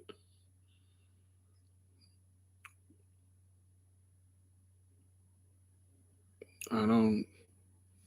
Yeah, I still think she's beautiful. She ain't aged out of nothing. She still look good.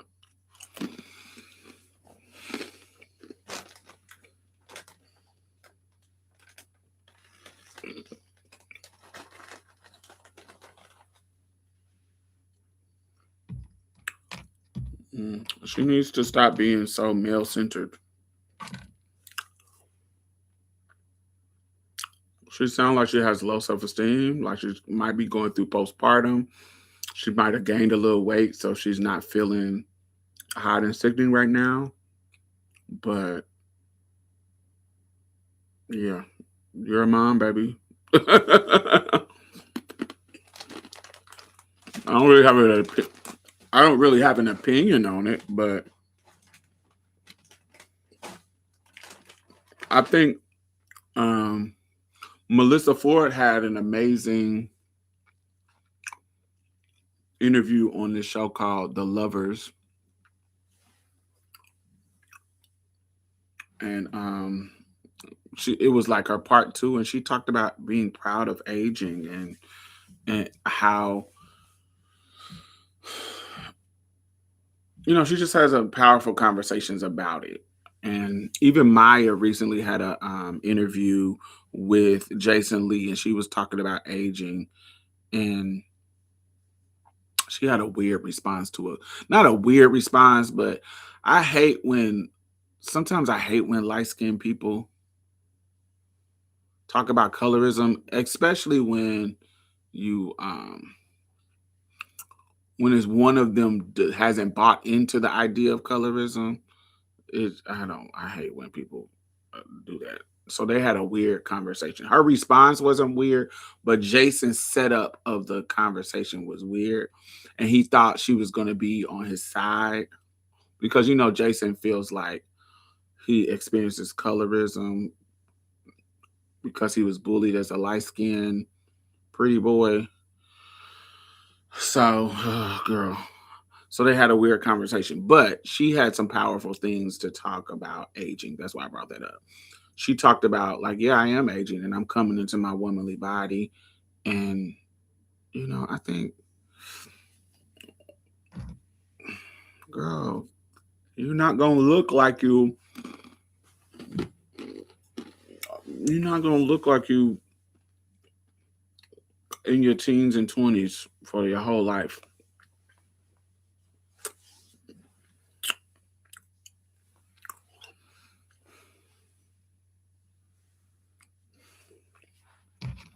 hmm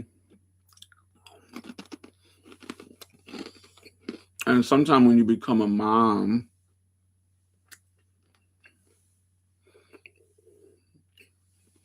it seems like, I'm not a mom, so I don't know, but it seems like, you just gotta, there's a process of you getting back on your shit because your life starts to revolve around this fucking child for months and months and months and months and months and months and shit. Years and years and years, but especially those early months when it's a baby, your whole life revolves around it. Your breastfeeding schedule, if you breastfeed them, your sleep schedule, your whole life revolves around this child. And I can't imagine that feeling sexy.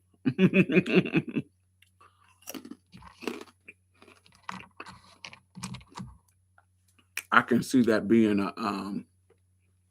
an adjustment to new mothers.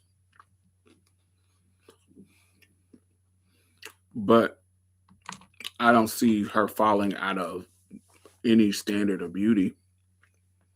I don't see her aging out of it. Aisha Curry looks great. I don't know your friend, but Aisha Curry looks great. just as great as she did when she came out.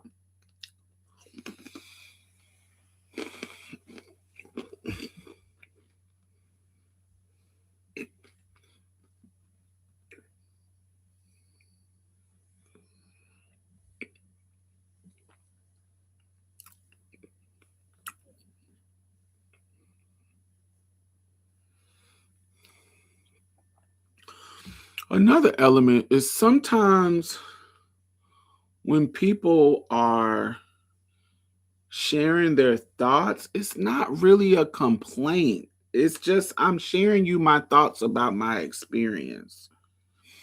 And I think that some people in the world think that Aisha Carey, because of what, she sacrificed, having kids and her own dreams and goals because her husband is this basketball star.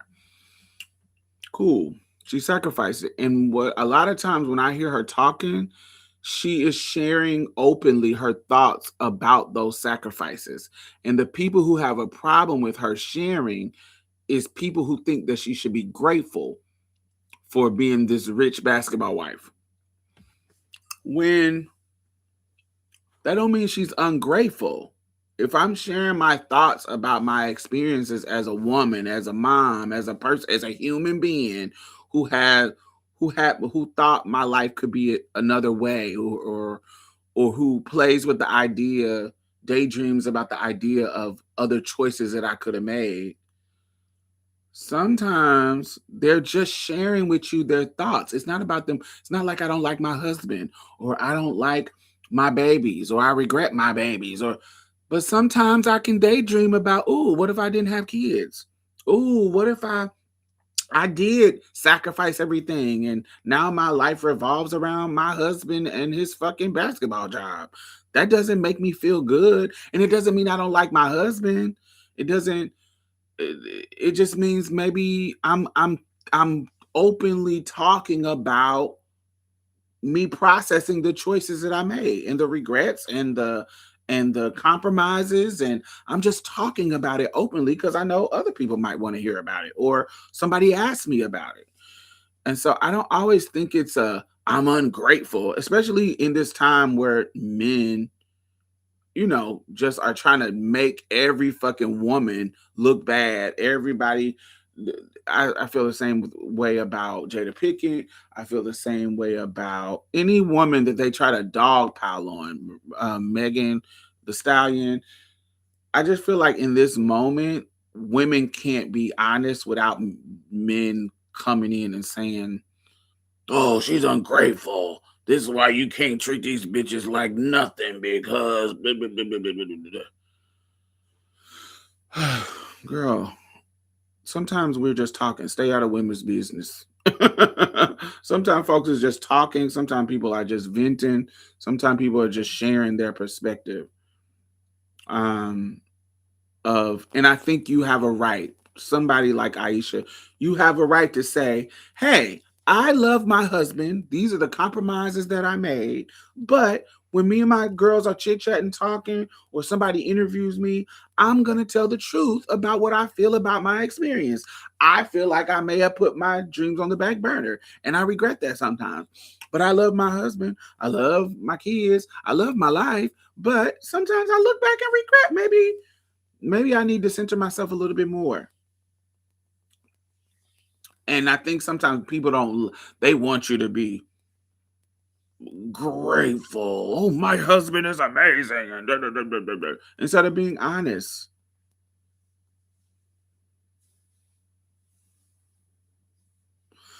And also, when you get thicker, sometimes you get a different type of admiration from a different group. And most of the time, it's not as loud as you probably used to hearing. I don't know. I I had better sex as a big girl than I did as a small girl. I don't know. It's not that I didn't have good sex when I was skinny, but it's something about my bigger body that the men make it a whole body experience and not just a penis ass experience, if that makes sense. Like, it's something about my bigger body that men who like me how I am, they love every part of me. Like they like my whole body is the vessel for pleasure instead of your dick and your ass. Dick, ass, and titties. Like it's something about being bigger that tapped into I don't know. It's just something about more humanizing, maybe. No, no, no, no, no. It's not about I don't mess with men that make me feel unhuman. No, no, no. I'm talking about healthy sex. Both of these are healthy sex. Neither one of them are dehumanizing. But it's something about my bigger body that it's not just about dick, ass, and titty. The sexual experience isn't just about dick, ass, and titties. It's something about my bigger body that makes it a whole body experience. Like, I have men who I hook up that I'm not hook up because we've been dealing with these for years, but that I hook up that like they like every single part of my body, from my stomach to my love handles to my arms to my and so it's a full body experience once now that I'm bigger because they like my bigger size. I have a much better a more full body experience with sex. Whereas when I was smaller, it was just about titties. Like you really can tell what type of dude you're dealing with because if they're a titty man, then it's titties, and then if they're an ass man, it's like ooh ass, ass, ass. And if they're I'm a trans woman, so I got a dick, so they're like oh, um, or dick, like ooh dick. Mm. It's always about those particular parts. That's the sexual experience: is the dick, ass, and the titties. Whereas as a bigger person, it's everything. It's it's I don't know, it's hard to explain. It's the whole body experience. Like the fetish isn't just limited. The attraction or fetish or what turns them on isn't just limited in to the body parts. It's the whole body, because if you are turned on by bigger women, it's the whole body that's the turn on. It's not just the body parts, if that makes sense.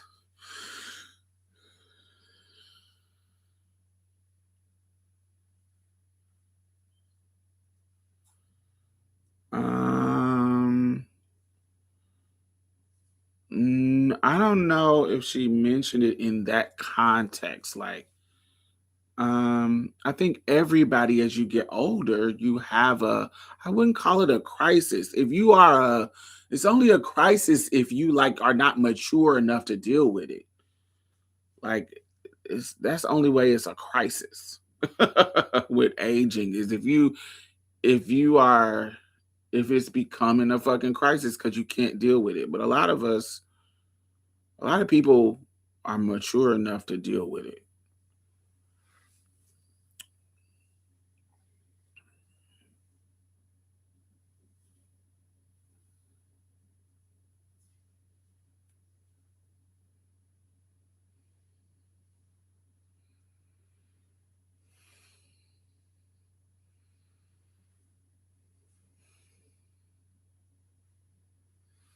Yeah, I think that that is a beautiful thing where women are getting older and not centering romantic relationships. They're like, ooh, I have more value outside of that. Like, that's not the goal. The goal is to be happy and to have a secure life where I love myself.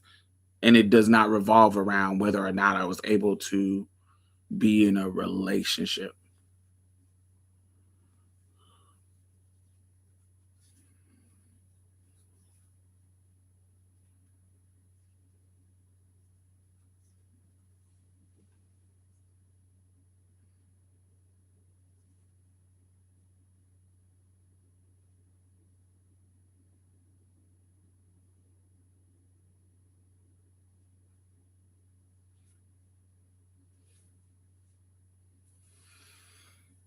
You think your friend having a crisis of age is a first world problem?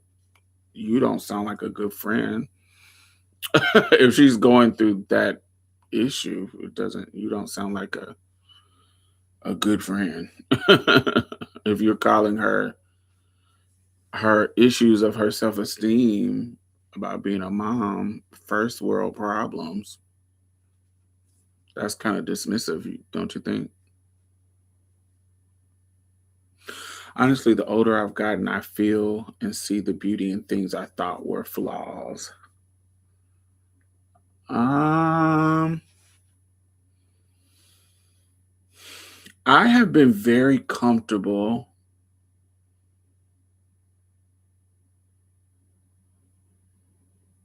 in my look, I want to say, since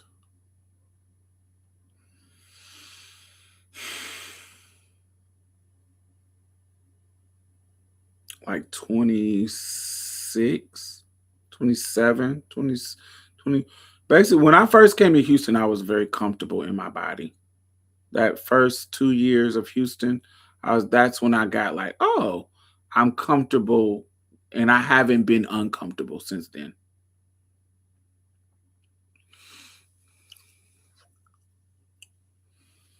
I haven't been I haven't been uncomfortable or had any kind of self-esteem, heavy self-esteem. Like, you got these little moments where you feel down, but heavy, like debilitating self-esteem issues. I haven't had that since I was like 28. My late 20s is when I got came into where I'm like, oh, I really like my body. I really like how I look. Um, but even before that, I never felt ugly. I never felt ugly, but there was me. Of course, my transition was about getting my body to where I wanted to be, getting my everything where I needed it to be. So of course that was a part of it, but I never felt ugly. I felt like I was a work in progress. And by when I got to my late 20s is when my progress was done. Like I'm like, oh, I like that. I like how I look now. And as I started to gain weight, I had to. So I've always been a girl who liked a voluptuous woman body.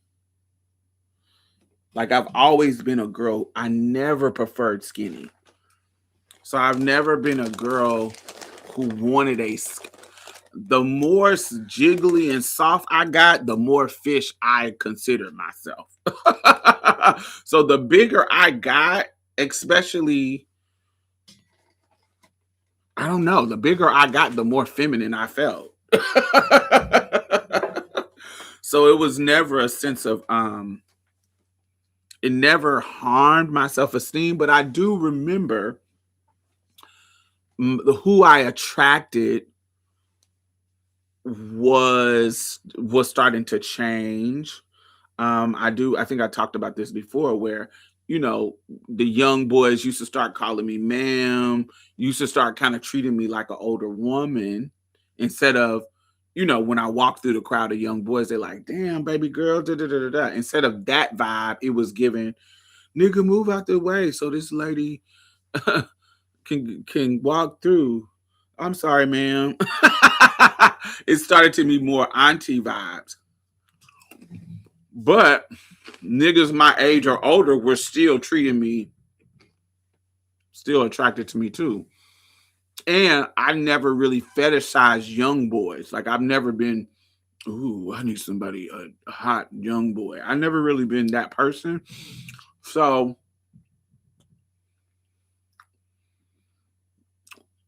I never really noticed it until something would come up. So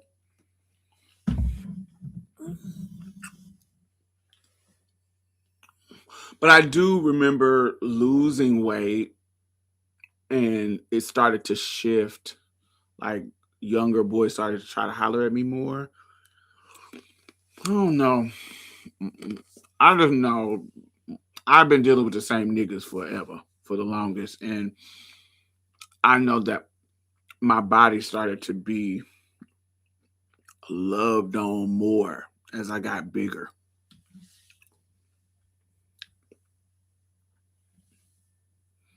One thing I don't like about aging is my back issues. I don't have my mega knees no more. I ain't never had no mega knees. My knees been bad since I was a teen. Catching you at the tail end, but patriarchy had to convince women that their worth centers around male relationships and the male gaze in order to control femininity. I'm 37 and I'm just now starting to like my body. That's what I was saying in my comment, that admires and admiration is different. Yeah, I'm always loved the look of soft and voluptuous body, even though it has been a contrast of my own.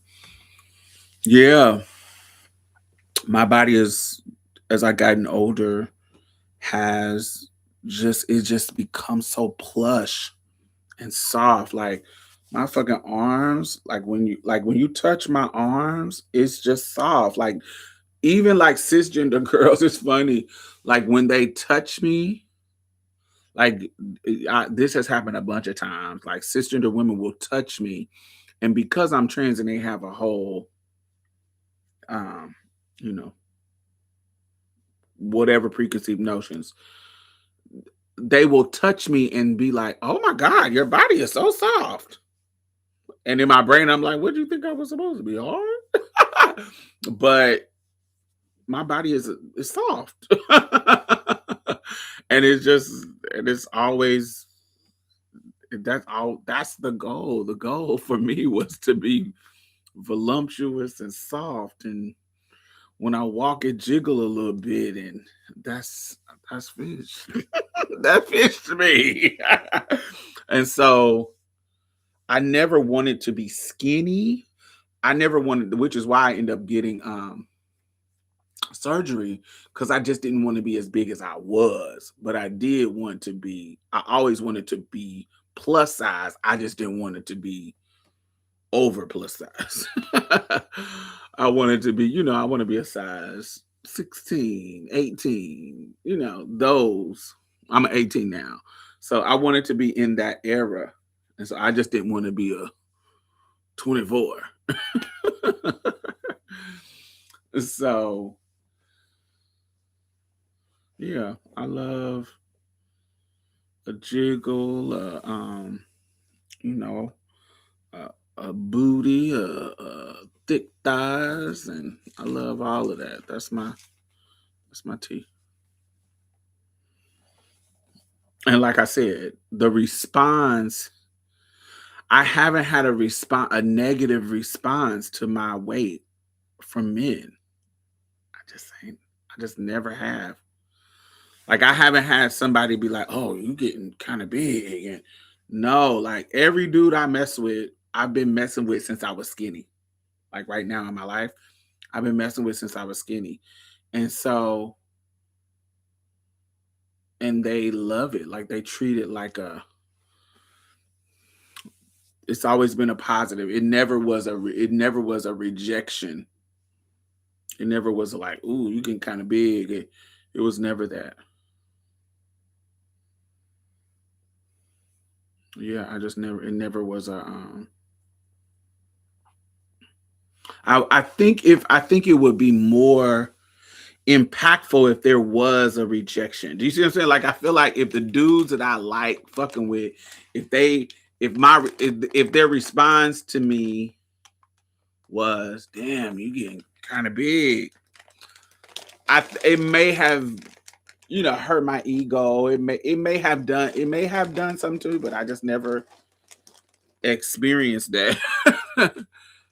Because all the dudes that I fuck with, they live for it, and have verbalized that they live for it. Even when I was like, "Ooh, I don't fit the lingerie that I used to, or I'm busting out of this lingerie in a way." But nah, they all. Even when I seen my ex from high school, you know, high school, I was bony as hell. But even when I seen my ex from high school, when we saw each other, it was like, "Damn, you done got fine." It was a whole, and it wasn't just you pretty. It was touching me in a way that admired my thickness.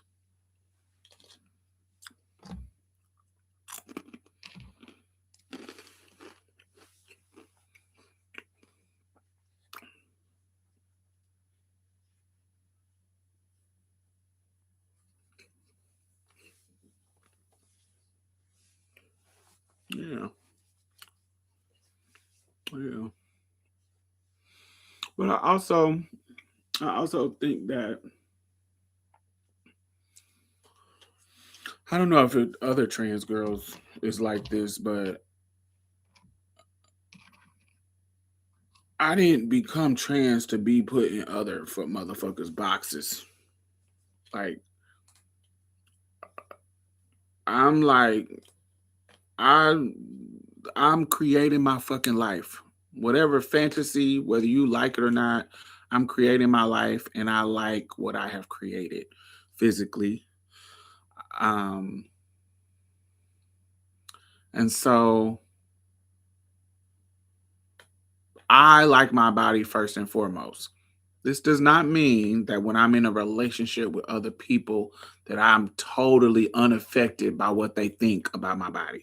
No, that would be unrealistic because that's a it's like a dance of I want you to be attracted to me and I want me to be attracted to you. So there is a level of where I care, but not to the level where I want to give this man enough power to rock my world if they don't like what I got going on. Does that make sense? I care enough not to change myself for a nigga, but um I don't care enough to change myself for a nigga, but I care enough to want him to want me. Does that make sense? Like I want you to want me. I care. I want you to be attracted to me. So of course I'm gonna, if I know you like this particular outfit, I choose this outfit because I know you like it. But if you get to being fucking weird and making me feel insecure and not showing me that you like what I got going on, I'm the type of person that immediately, soon as you make me feel like I'm not sexy to you, I'm out. I'm not to stay and change for a nigga. I'm not that person. Now, do I do certain things because I know the nigga like it? Yes. But you can't get in my bedroom and not make me feel like I'm that bitch. That is the baseline. You have to be into me. I don't, yeah. You can't stumble into my bedroom with with any kind of bullshit that make me feel insecure. Ever. And the good thing about me is I have curated my sexual partners in such a way for such a long time that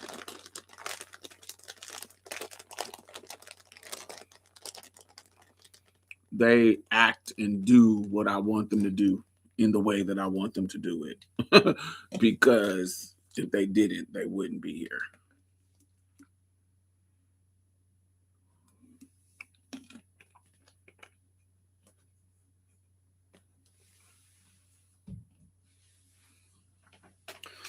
I'm creating the aura and experience for me.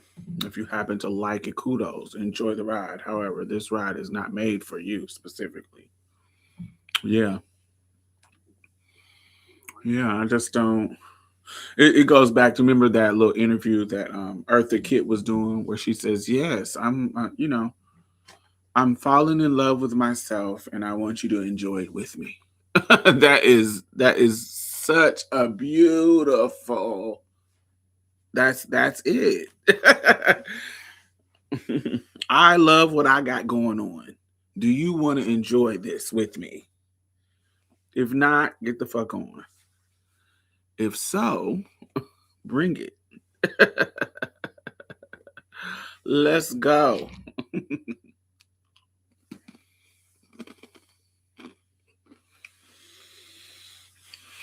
But all right, y'all. I will talk to y'all later. Thumbs up. And see y'all, I don't know, maybe tomorrow or Sunday. Bye-bye.